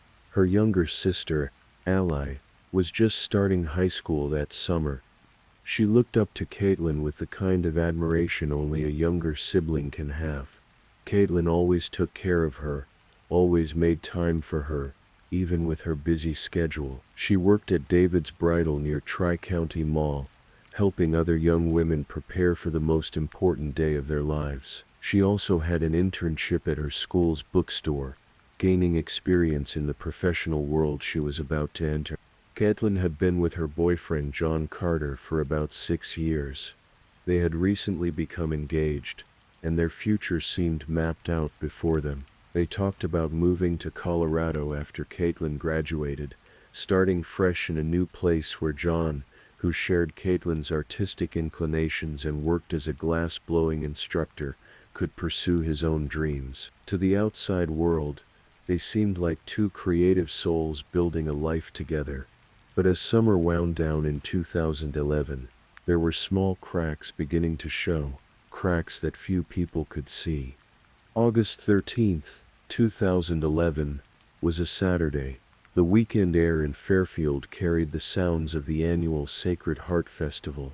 The clanking of carnival rides echoed through the neighborhood. The scent of corn dogs and cotton candy drifted on the warm breeze. Families gathered, children ran between game booths, and for most people in Fairfield it was just another carefree summer weekend. For Caitlin, it had been a long day. She had worked her shift at David's Bridal, spending hours on her feet, helping customers. She returned home to her townhouse on Dorshire Drive, tired but looking forward to relaxing. The townhouse was her own space, a place where she lived independently with her dog, a faithful companion who greeted her at the door. That evening, John Carter came over. According to what he would later tell police, a friend of Caitlin's also stopped by to visit. But this friend sensed something in the air, tension, the kind of unspoken discomfort that makes a room feel smaller. Caitlin seemed quiet, subdued. The friend decided to leave early, giving the couple space. John told investigators that Caitlin's quietness was because they had taken magic mushrooms together. But this detail raised questions later. Caitlin had just returned from a long shift at work, arriving home only about 15 minutes before her friend came over. Mushrooms take time to affect someone. Would she really have taken them when she was tired and just wanted to unwind? Some who knew her found this hard to believe. There were other things that had been happening beneath the surface. Friends later shared that Caitlin had confided she was tired of the relationship. She was reconsidering the move to Colorado. The future she and John had planned was beginning to feel less certain to her. One of John's friends would later make a revealing statement to investigators.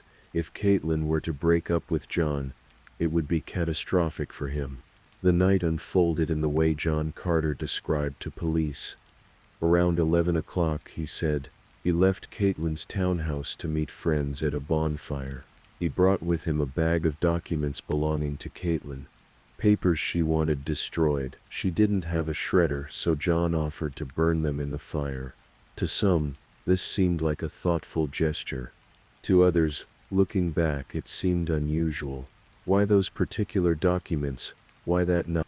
John said he arrived at his friend's house and stayed there for a while, joining the gathering around the fire.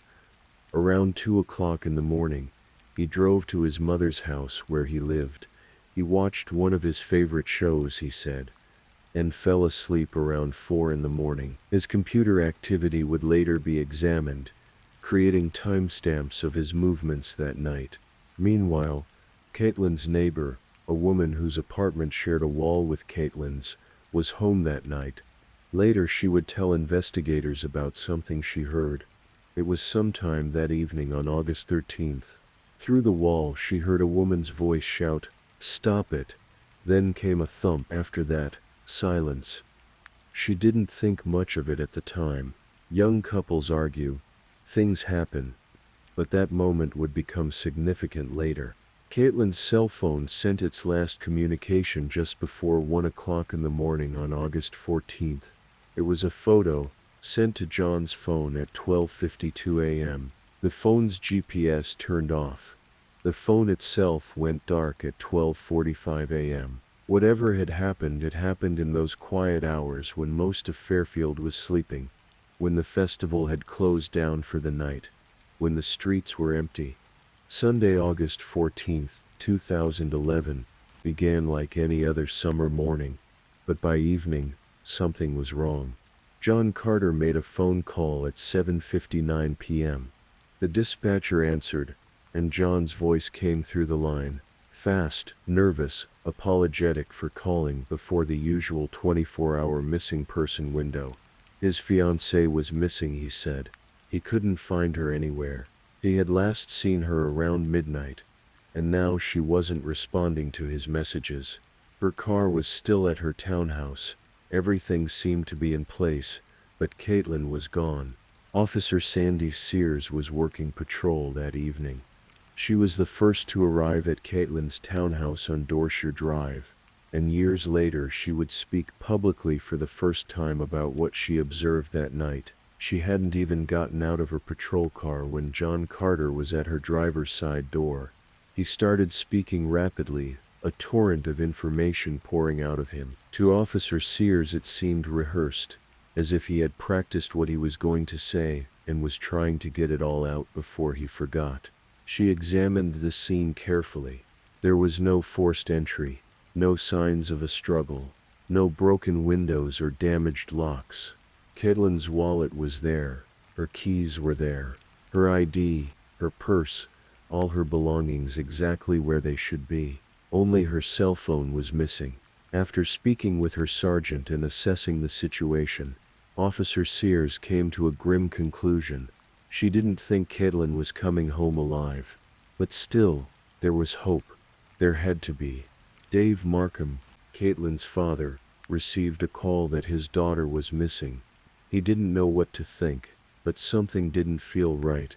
Within hours the case was being treated seriously.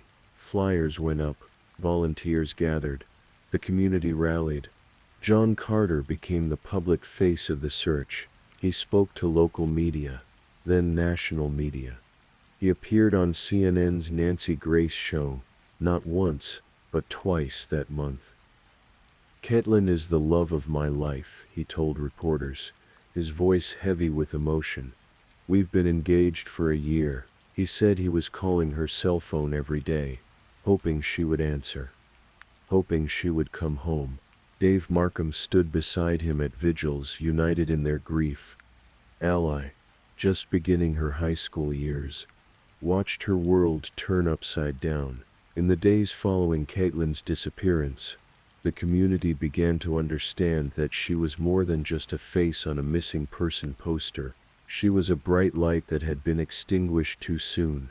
The search for Caitlin Markham became one of the most extensive missing persons searches Fairfield had ever seen. News of her disappearance traveled beyond Ohio, reaching Texas, where Tim Miller, founder of Texas EquiSearch, heard about the case. Miller's organization specializes in finding missing persons, and on September 1, 2011, they arrived in Ohio to help. Finding Caitlin would be a challenge, Miller knew. There was no evidence of foul play, but there was also no indication she had left on her own. Volunteers tore through heavily wooded areas. They scoured creeks and trekked along abandoned train tracks. They searched abandoned buildings and fields. Hot summer days turned into chilly fall nights, and still the searches continued. The reward for information grew. It started at $25,000, offered by Cincinnati restaurateur Jeff Ruby. By February 2012, he doubled it to $50,000. Eventually it would grow to $100,000, funded by anonymous donors and community members who refused to let Caitlin be forgotten. Investigators worked every angle. They looked at people who knew Caitlin. They investigated a man named Gurpreet Kang, who had lived across from Caitlin and worked at a gas station near her residence. He was later charged with an unrelated assault case, but police cleared him of any involvement in Caitlin's disappearance. As months passed without answers, the case began to fade from the daily headlines. Dave Markham refused to give up. He knew in his heart what had happened to his daughter. Even though he desperately hoped he was wrong, he participated in searches for other missing people, understanding the torture of not knowing, of hoping against hope for a miracle that might never come. On April 7, 2013, nearly 20 months after Caitlin disappeared, a couple was searching for scrap metal in a remote wooded area in Cedar Grove, Indiana. It was an illegal dump site, a place where people discarded things they didn't want anyone to find. About 20 miles west of Fairfield, hidden in the trees near a creek bed, they found something that made them stop. Bones. Human bones. Indiana State Police were called. The area was secured.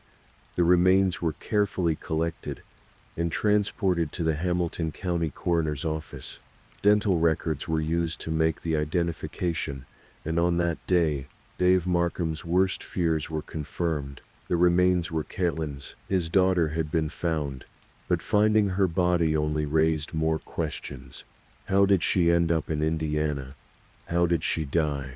The coroner, Wanda Lee of Franklin County, Indiana, ruled Caitlin's death a homicide on August 13, 2013, exactly 2 years after she disappeared. But the cause of death could not be determined. Her remains had been exposed to the elements for too long. Whatever had happened to her, the physical evidence had been lost to time and nature. The location was significant. The wooded area in Cedar Grove was not far from a farm owned by the Carter family.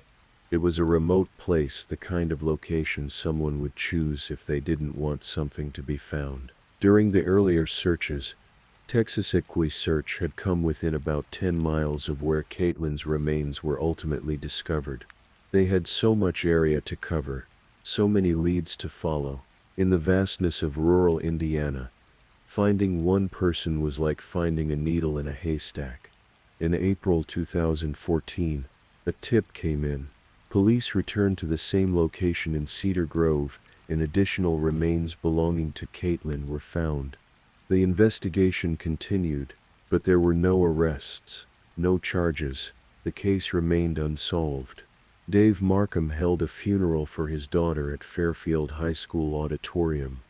On August 25, 2013, friends and family gathered to celebrate her life, to mourn her loss, to remember the vibrant young woman who had so much left to give. But for Dave, it wasn't closure. It was just another chapter in a nightmare that wouldn't end. The years passed slowly. 2014 became 2015. In 2015, at Dave Markham's urging, the Butler County Sheriff's Office took over the investigation from Fairfield Police. Fresh eyes examined the evidence. Detectives Rob Whitlock and Brian Nerlinger dove into the case file, reviewing everything that had been collected since that August night in 2011. In August 2016, 5 years after Caitlin's disappearance, a documentary premiered at a theater in Springdale, Ohio. It was called Taken Too Soon: The Caitlin Markham Story. Dave Markham hoped it would generate new leads, bring fresh information to light, keep his daughter's case in the public consciousness. The 1-hour film chronicled the investigation and the family's pain. In 2016, sheriff's investigators announced they believed they knew who killed Caitlin. They had narrowed it down to a strong person of interest, Sergeant Rob Whitlock told the media. But they wouldn't name the person. They didn't have enough evidence yet. The circumstantial case they were building needed more. 2018 brought an unexpected development. Another young woman's body was found in a field in Liberty Township. Her name was Ellie Wyke, and she was 23 years old. She had lived near where Caitlin was reported missing, and the two women looked strikingly alike. A man named Michael Strauss was quickly arrested and convicted in Ellie's murder. Strauss had been stalking her. Investigators looked at possible connections to Caitlin's case because Strauss was an old acquaintance of John Carter, but no direct link was ever established. In 2020, the Butler County Prosecutor's Office took on the case.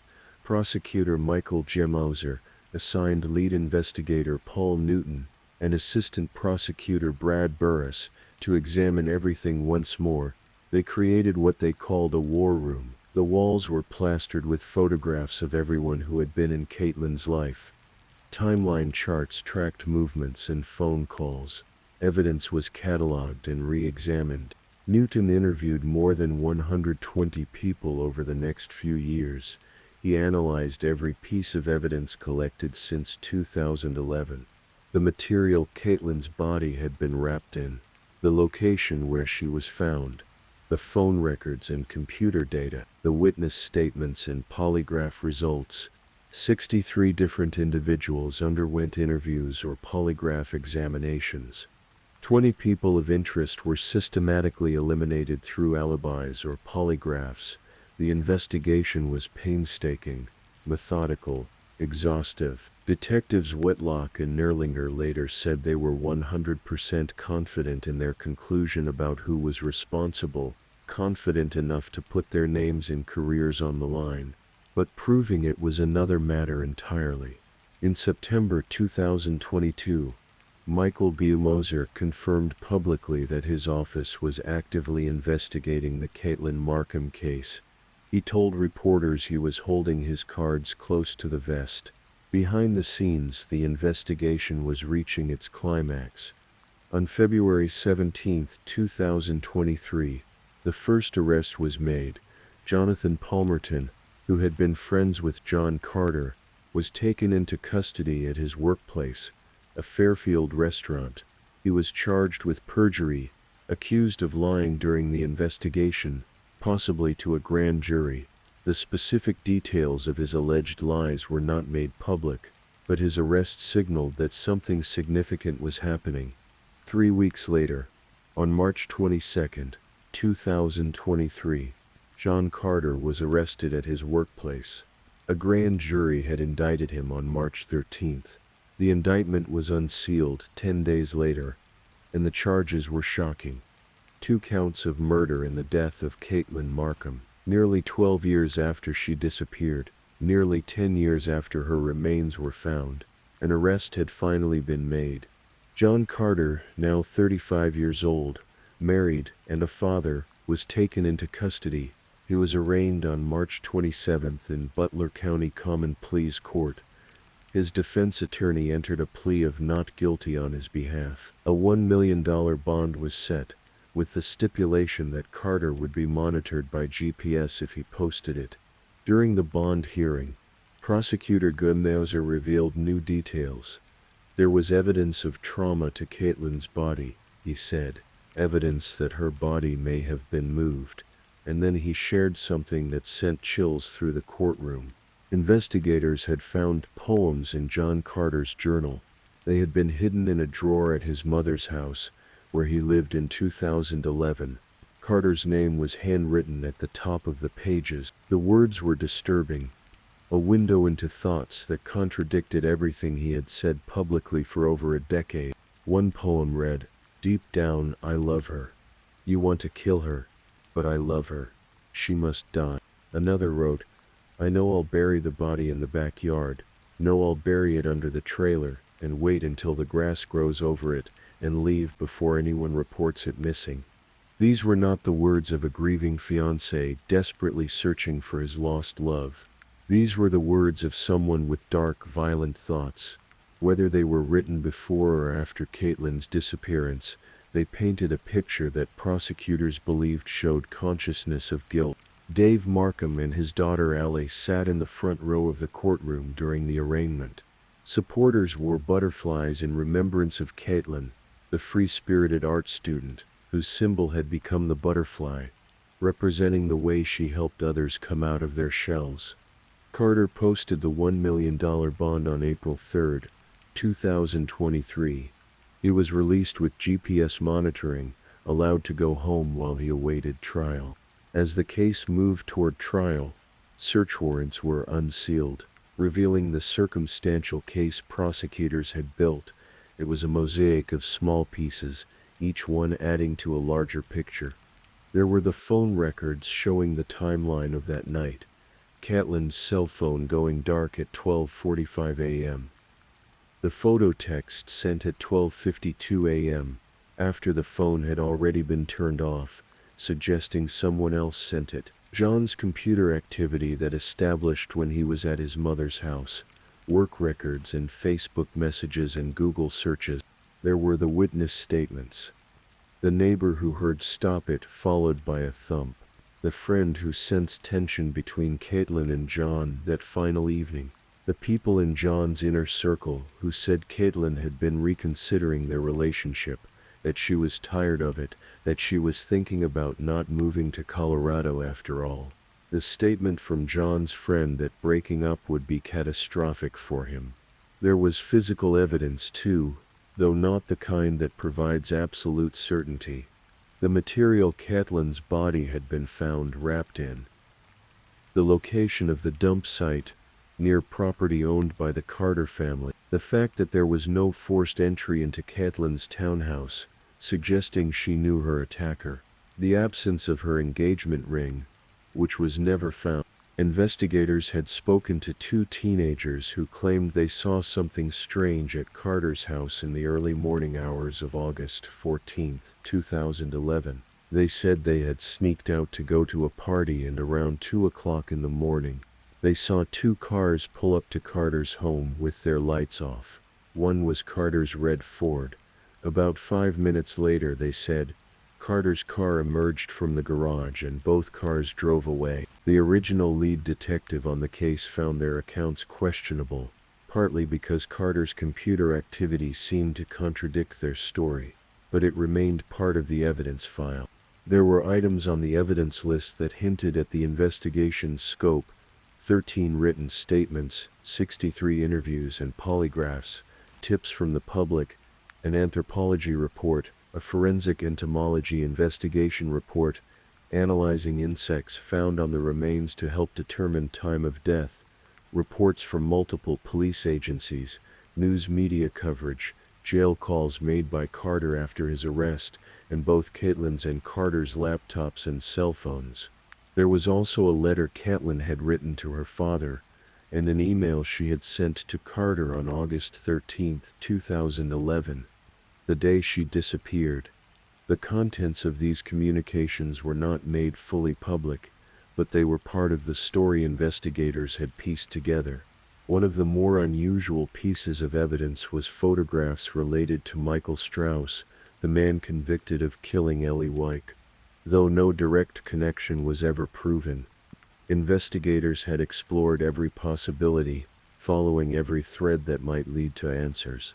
But despite all of this, there was one crucial thing missing. Prosecutors could not definitively say how Caitlin died. The cause of death remained undetermined. There was no murder weapon, no forensic evidence like DNA or fingerprints that directly placed Carter at the scene of Caitlin's death. Everything was circumstantial.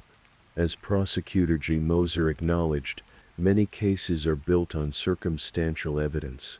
Defendants are convicted without bodies being found, without murder weapons, without eyewitnesses. The law recognizes that juries can find guilt beyond a reasonable doubt based on the totality of circumstances, but it also meant that taking this case to trial was a risk. June 7, 2024, John Carter's trial was scheduled to begin in just over 2 weeks. For Dave Markham, it was the moment he had waited 13 years for. The chance to hear evidence presented in court. The chance for a jury to decide whether John Carter had killed his daughter. But then something unexpected happened. Carter's defense team approached prosecutors with a proposal. They wanted to make a deal. After more than a decade of denying any involvement in Caitlin's death, after maintaining his innocence through countless interviews, after posting bond and preparing for trial, John Carter was willing to admit guilt, but not to murder. The plea deal offered was this: Carter would plead guilty to involuntary manslaughter, a third-degree felony. In exchange, the 2 murder charges would be dropped. Involuntary manslaughter, under Ohio law, meant that Caitlin had died during the commission of a misdemeanor assault. The maximum sentence allowed for involuntary manslaughter was 3 years in prison, 3 years for a life taken. Prosecutor G. Moser faced an impossible choice: take the case to trial with circumstantial evidence and risk a not guilty verdict, or accept the plea and guarantee that Carter would admit responsibility and serve time, even if it seemed insufficient. There was also the consideration that a single holdout juror could result in a hung jury, forcing a retrial or potentially allowing Carter to walk free. Dave Markham learned of the plea deal before it was finalized. In an interview with Dateline, he described the moment as painful and shocking, but he understood the risk. There was a chance John could walk free if the jury didn't convict, and Dave didn't want that. As much as 3 years seemed inadequate, it was better than nothing. It was an admission of guilt. It was justice of a sort, even if it felt incomplete. On June 7, 2024, John Carter stood before Judge Dan Hagee in a Butler County courtroom. When asked for his plea to involuntary manslaughter, Carter admitted his guilt. After 13 years, after hundreds of interviews, after a massive investigation involving multiple agencies and countless hours of work, John Carter finally said the words Dave Markham needed to hear. He was responsible for Caitlin's death, but the details of how she died remained unknown. Carter's defense attorney declined to comment when asked how Caitlin was killed. The only detail revealed in court was that she died during a misdemeanor assault. What that assault entailed, what happened in those final moments, would never be fully explained. Sentencing was set for July 18, 2024. The sentencing hearing took place on a summer day, 13 years and 10 months after Caitlin Markham disappeared. Dave Markham stood before the court, his voice steady but laden with years of grief, and read a letter he had written. "Not a day goes by that I don't think of Caitlin," he told Judge Hagee. He spoke of the pain he had endured for the past 13 years, the pain that Allie had endured, that Caitlin's friends and the entire community had endured. He asked the judge to impose the maximum sentence allowed by law. "Let him feel the pain that many of us have endured," he said. He also spoke of what had been stolen from them. He often wondered what Caitlin would be doing with her art and her career, he said. He thought she would have been an amazing woman. That future had been taken from her, from all of them. John Carter did not speak during the sentencing hearing. He sat silently as the proceedings unfolded. His attorneys asked Judge Hagee to impose probation, or a minimal prison term, arguing that the court should consider the law and not emotional statements. They painted a picture of a man who had cooperated with the plea deal, who had finally admitted responsibility after years of denial. But Judge Hagee was unmoved. He noted that Carter had shown no genuine remorse for the offense. He pointed out that Carter did not try to help Caitlin after her death, did not acknowledge what happened to her immediately, did not give her family the answers they deserved in the years that followed. The judge imposed the maximum term allowed under the plea agreement, 3 years in prison. It was both a victory and a crushing disappointment. Carter was led away in handcuffs, no longer free on bond. He would serve his sentence, with an expected release date of July 4, 2027. 3 years for a life that should have spanned decades. 3 years for a young woman who never got to finish her degree, never got to build her career, never got to become the amazing woman her father knew she would have been. Dave Markham spoke to the media after the sentencing. He said Carter was responsible and deserved what he got. He admitted feeling relieved and grateful that the judge had given the maximum sentence possible. But he also acknowledged a hard truth. It's not over, and no, it's not closure, but it's the start of something else to come. The perjury charges against Jonathan Palmerton had been dismissed in May 2023, though prosecutor G. Moser indicated he might pursue new charges against him in the future. The 5-year statute of limitations was still in effect, giving prosecutors time to decide. Investigators Rob Whitlock and Brian Nerlinger attended the sentencing. Whitlock told reporters afterward that Carter had said in front of Dave Markham, "I killed your daughter." It was a moment 13 years in the making, an admission that validated the years of investigation, the hundreds of hours of interviews, the determination of everyone who refused to let this case go cold. In September 2024, Deadline NBC devoted a 2-hour episode to Caitlin Markham's case. They called it The Butterfly. Andrea Canning, the correspondent who reported the story, interviewed Dave Markham, L.A. Markham investigator Paul Newton, and others who had been part of Caitlin's life and the investigation into her death. Canning described the case as challenging to cover because of the long time frame, the many people involved, the multiple agencies that had worked on it over the years, and the controversial ending. An involuntary manslaughter plea for what had been charged as murder was not the resolution many had hoped for. But Canning also spoke about what viewers should take away from the story, the immense love of a parent and the lengths they will go to not give up on finding their child. Dave Markham had been relentless. He had advocated for his daughter's case through media interviews. He had pushed for new agencies to take over when he felt progress had stalled. He had attended every court hearing. He had participated in searches for other missing people, knowing their family's pain because he had lived it himself. Ellie Markham, who was just starting high school when her sister vanished, spoke about how it changed the course of her life. The grief and pain were still with her every day. She had lost not just her sister, but the future they should have shared together. The butterfly became Caitlin's symbol for a reason.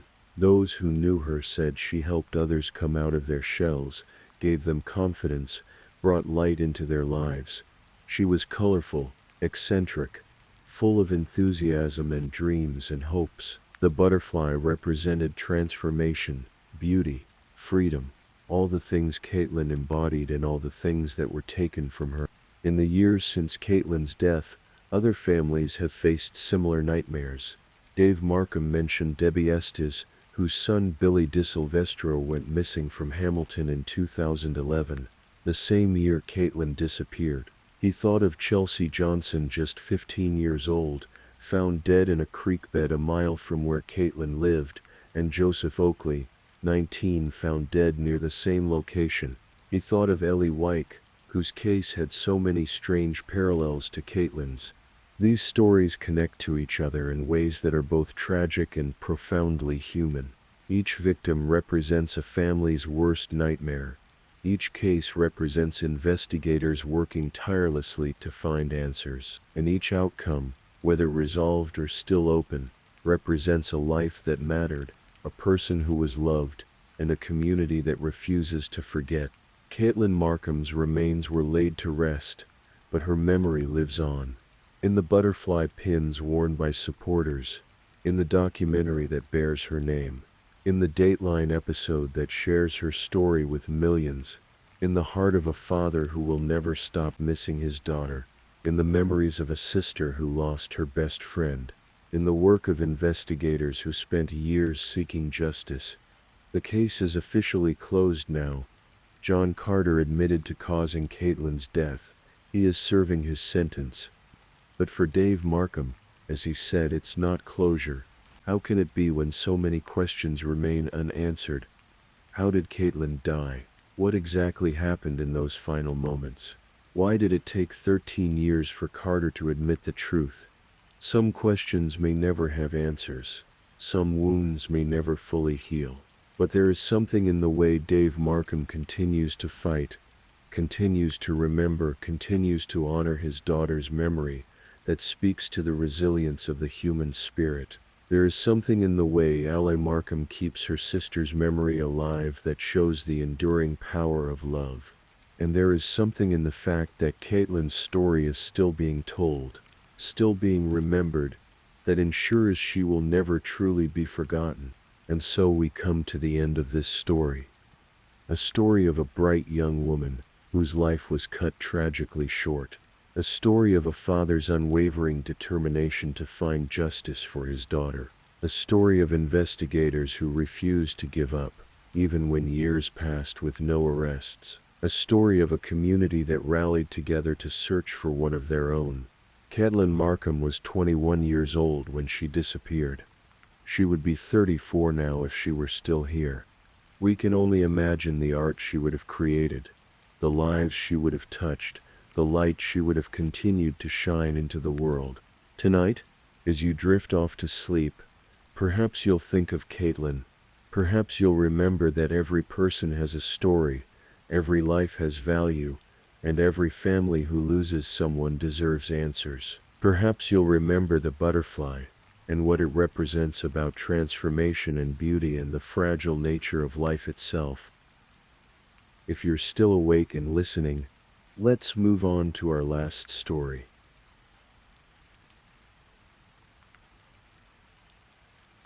Story 5. Tonight we'll journey through a story that, while tragic, reminds us of the fragility of life and the importance of the connections we hold dear. The summer air in Louisiana hangs heavy, thick with humidity and the promise of long evenings. In the early morning hours of June 21st, 2015, as the darkness before dawn held the city of New Orleans in its grasp, something terrible was unfolding in the eastern part of the city. By the time the sun rose that Father's Day morning, a young mother's life would be over, and her family would begin a journey through grief that would reshape everything they knew about justice, safety, and loss. This is the story of Lindsay Nichols, a 31-year-old woman with bright blue eyes and a warm smile, a woman who loved her 9-year-old son more than anything in the world. It's a story about a night that started with laughter and friendship and ended in unimaginable violence. But it's also a story about determination, about a mother seeking answers, about detectives piecing together fragments of evidence, and about a system that failed at a critical moment. Let's go back to the beginning. Lindsay Nichols was originally from Louisiana, from a small community called Des Allemands. She had recently moved back to the area, after working in Texas as a timekeeper for a construction company. The weekend before her death, she'd been excited, full of energy and plans. She had just moved into a new trailer home in Des Allemands, and her mother, Jolene Dufresne, had helped her move furniture in on Friday. It was one of those ordinary moments that become precious in hindsight. A mother and daughter working together, talking about the future, arranging a home. Lindsay had a young son who meant everything to her. At 9 years old, he was at that age where every day brought new discoveries, new questions about the world. Lindsay was devoted to him, and her family would later speak about how she lit up whenever she talked about her boy. She was building a life for them, creating stability, working hard. That Saturday night, Lindsay decided to go out with friends in New Orleans. It was meant to be a simple evening, the kind of night out that young adults enjoy. A break from responsibilities, a chance to laugh and dance and feel free for a few hours. Her friends were ready to leave the club around 4 in the morning, as the night stretched toward dawn, but Lindsay wanted to stay out a bit longer. She was friendly, social, the kind of person who enjoyed meeting new people and having conversations. Her friends didn't think much of it. They knew Lindsay could take care of herself. At some point during the evening, Lindsay met a man at a place called the Tiki Hut, a nightclub on Downman Road in New Orleans East. Her friends would later recall that she'd been talking to someone she called Bam. They didn't recognize him, but Lindsay seemed comfortable, and they didn't see any cause for concern. She was a grown woman after all, making her own choices about how to spend her night. The man Lindsay had met was named Thayon Sampson. He was 30 years old, worked as a barber, and also performed as an exotic dancer under the stage name Bonafide, or sometimes Bone. He lived in an apartment complex in New Orleans East, in the 6000 block of Chef Menteur Highway, right next to a car dealership called Banner Chevrolet. What happened next would be pieced together later through phone records, surveillance footage, and the most haunting piece of evidence, a 911 call that would make even seasoned detectives pause in disbelief. Between 4:11 and 4:18 in the morning, Lindsay called Sampson's phone twice, Somehow, in the early hours of that Sunday morning, she ended up in the parking lot of the apartment complex where he lived, sitting in her 2011 Honda Accord. The exact sequence of events remains unclear, lost in the darkness of that night, but what is certain is that something went terribly wrong. At 4:45 in the morning, Lindsay Nichols made a desperate call to 911.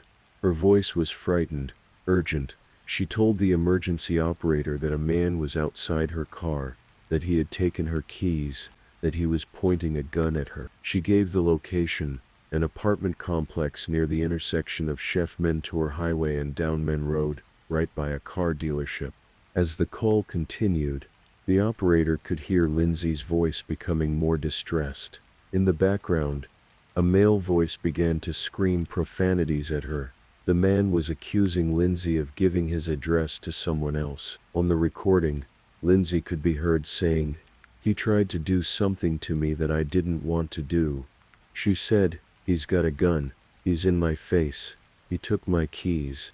The sounds that followed were horrifying. Lindsay moaned, gasped. There were sounds of a physical attack, of violence unfolding in real time. At one point, the dispatcher's notes would later indicate that the man could be heard demanding that Lindsay open her mouth so he could place the gun inside it. The call lasted 13 minutes. By 4:58, the line went dead, but help did not come. This is where the first failure occurred, a failure that would haunt Lindsay's mother for years to come. The 911 operator, a woman named Treva Sipp, who had been on the job for 16 months, did not immediately dispatch officers to the scene. 8 minutes passed between when Lindsay made her desperate call and when a police officer was sent to help. 8 minutes that might have made all the difference. And there was something else. The operator failed to tell the responding officers the most critical detail, that the man threatening Lindsay had a gun. She never communicated the full urgency of the situation. The officers who were sent had no idea they were responding to a life-threatening emergency. They arrived on what's called a low-level response, treating it as a routine call. An officer who was only 3 blocks away was eventually dispatched. He and his partner spent about 15 minutes searching the parking lot of the apartment complex, looking for Lindsay, for her car, for any sign of what had happened. But they found nothing. No victim, no vehicle, The call was marked as unfounded at 5:10 in the morning. By 5:13, the officers had moved on to a traffic stop. Lindsay Nichols had vanished into the early morning darkness. About 2 hours later, at 7:15, firefighters with the New Orleans Fire Department responded to a call about a burning vehicle on a deserted stretch of Michoud Boulevard, near Lake Forest Boulevard, about 8 miles from where Lindsay had made her 911 call. It was a remote area, the kind of place where someone might abandon a car if they didn't want it to be found quickly. When the firefighters extinguished the flames and looked inside the vehicle, they made a horrifying discovery.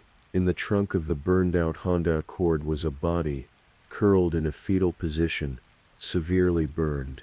It was Lindsay Nichols. The Orleans Parish Coroner's Office would later determine that Lindsay had suffered an almost unimaginable amount of trauma before she died. She had been shot multiple times, 6 bullets to be precise. She had been manually strangled, the kind of attack that requires close, sustained pressure. Her face had been battered, a bone in her neck had been snapped.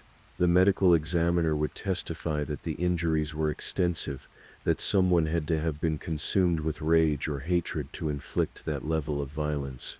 Detective Sergeant Robert Barrere of the New Orleans Police Department Homicide Division was assigned to lead the investigation. A veteran detective, Barrere had seen many crime scenes in his career, but this one stood out. The brutality was shocking. As he would later say, there was a lot of injuries. Someone had to be super angry or hateful. Something happened to set them off to do this to this young girl. The investigation began with the physical evidence at the scene. Inside the burned trunk of Lindsay's car, Detective Barrere found a partially burned plastic bag containing blood-stained clothing. a white tank top undershirt, tube socks, and a distinctive pair of red and one brand basketball shorts. These items had been intended to burn with the car, to be consumed by the flames, but they had survived, and they would become crucial to solving the case. Barrera and his team also began looking into Lindsay's phone records. When they did, they discovered something that made their hearts sink.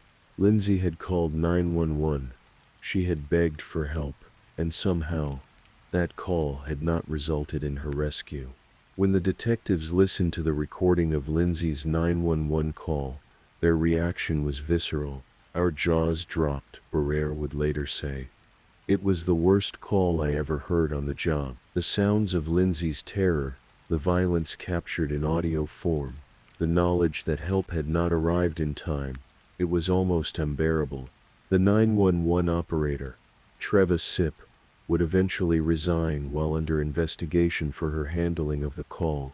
The case highlighted systemic issues in the New Orleans emergency response system. Response times had been increasing over the years, and in this case the delay had been fatal. But Barrera couldn't change what had happened. All he could do was find out who was responsible and bring them to justice. Lindsay's phone records showed several calls to a man named Theon Sampson.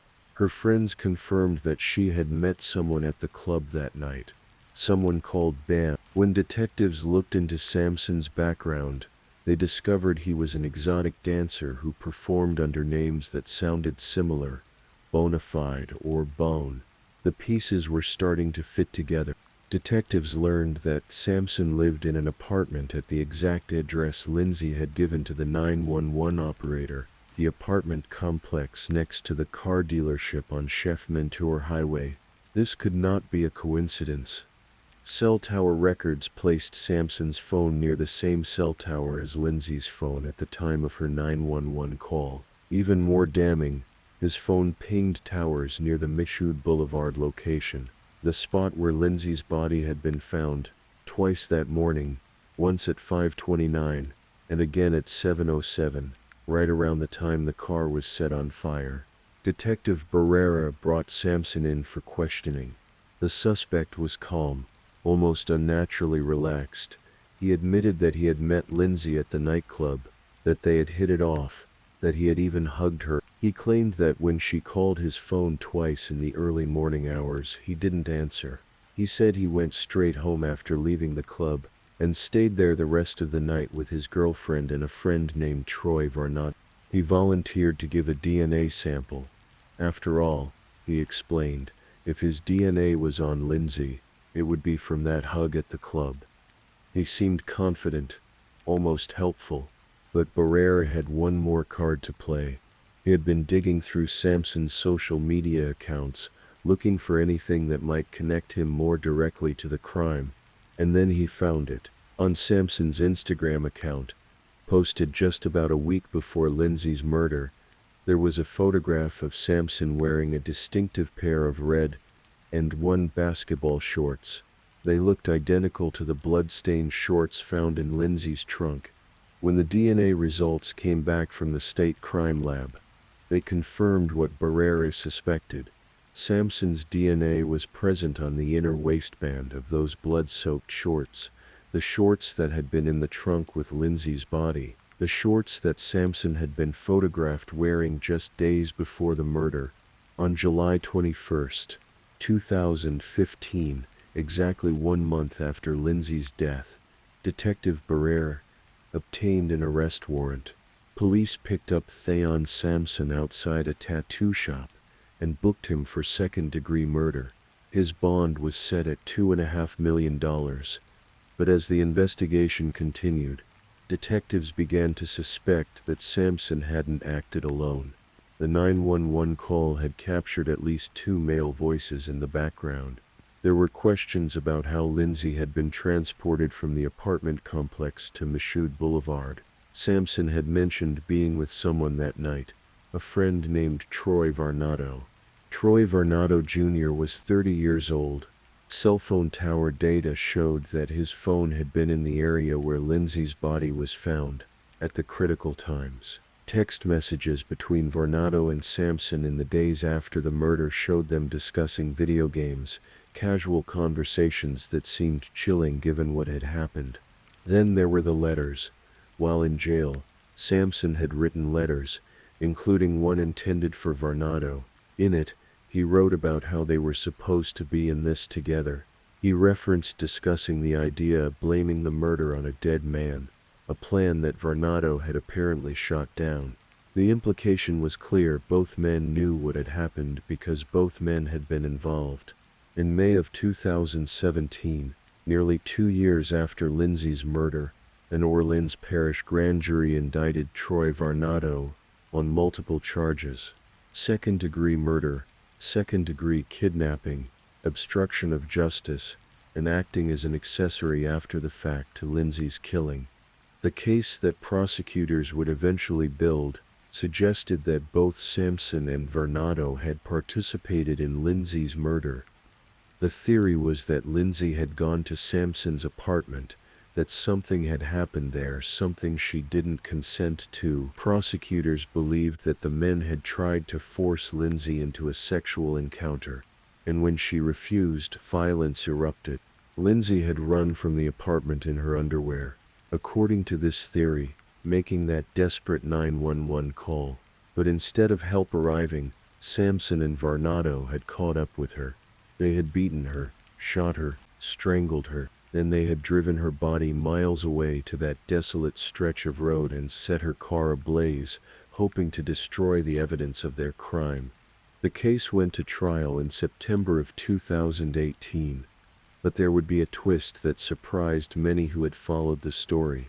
On September 7, 2018, just days before his trial was set to begin, Vayon Sampson appeared in court and entered a guilty plea. Rather than face a trial for second-degree murder, which could have resulted in a life sentence, Sampson pleaded guilty to an amended charge of manslaughter.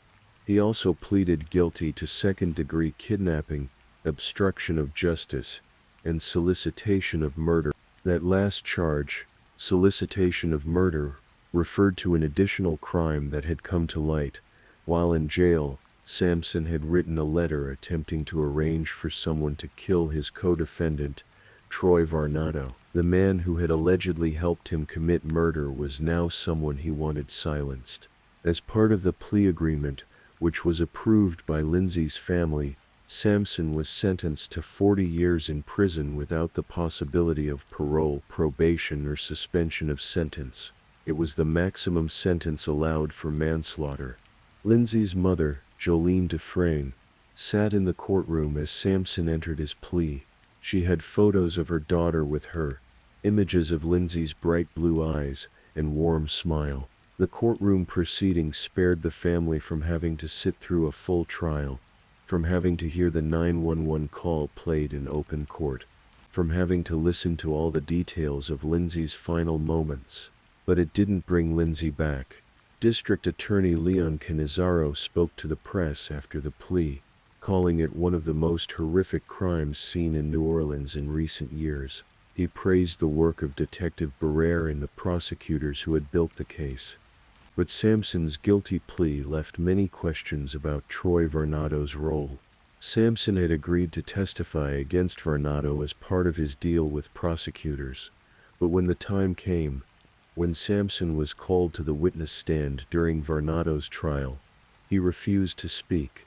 He wouldn't answer a single question, not even to confirm his own name.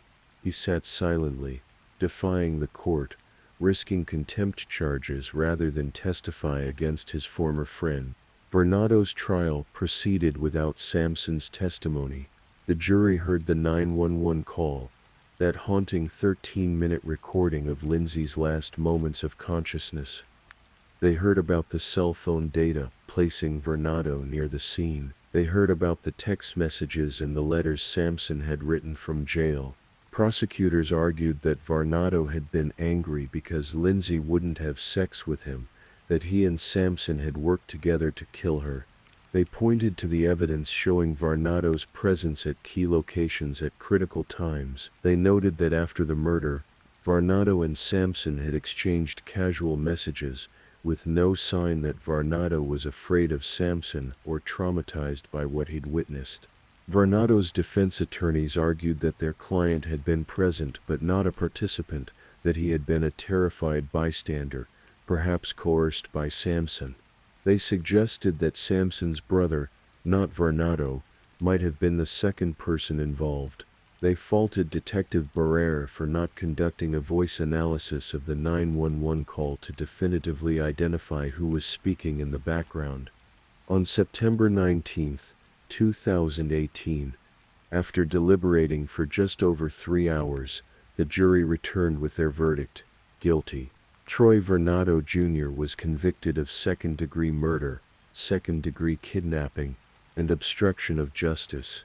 At his sentencing hearing in November of that year, Lindsay's family and friends gave victim impact statements. Her mother, Jolene Dufresne, spoke about what she had lost. She talked about Lindsay's blue eyes, about the phone calls where Lindsay would ask how to prepare food, about all the small moments that make up a mother-daughter relationship. She talked about her grandson, Lindsay's 9-year-old son, and how she would have to explain to him how his mother died. She listed all the milestones he would experience without his mother there: basketball games, prom, graduation, his wedding day. Jolene said she felt sympathy for Varnado's family, believing they probably hadn't raised him to be this evil person. But for Varnado himself, she said, "I don't have 1 ounce of compassion." She told him, "I hope it haunts you." When given a chance to speak, Varnado offered condolences to Lindsay's family. He mentioned that he had lost the mother of his children about 2 years earlier, and said, "For what it's worth, I know what you're going through." But then he said something that stunned the courtroom. "I want to also say that this isn't justice for Lindsay. Justice would be getting the people who done this." Even after his conviction, Varnado maintained his innocence. Judge Robin Pittman sentenced him to life in prison. Varnado filed an appeal, but in January of 2020, a 3-judge panel unanimously affirmed his conviction and sentence. He would spend the rest of his life behind bars. In the years since Lindsay's death, her case has been featured in multiple true crime television programs. An episode of The First 48 documented the investigation. The Oxygen Network produced an episode about her case for a series called Murdered by Morning. Each time, producers reached out to Jolene Dufresne, asking to tell Lindsay's story. Jolene has participated in these documentaries, painful as it is, because she wants people to remember Lindsay not as a victim, but as a person, as a mother, as a daughter. She wants young people to understand the importance of staying together when they go out, of being careful about who they trust. There are predators out there, she has said, and they come in all forms. She also wants people to know about the failure of the 911 system that night. Lindsay called for help. She did everything right.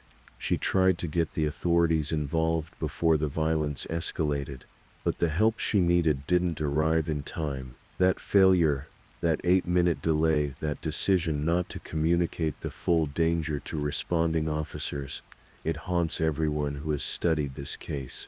Would Lindsay have survived if officers had been dispatched immediately? If they had known about the gun?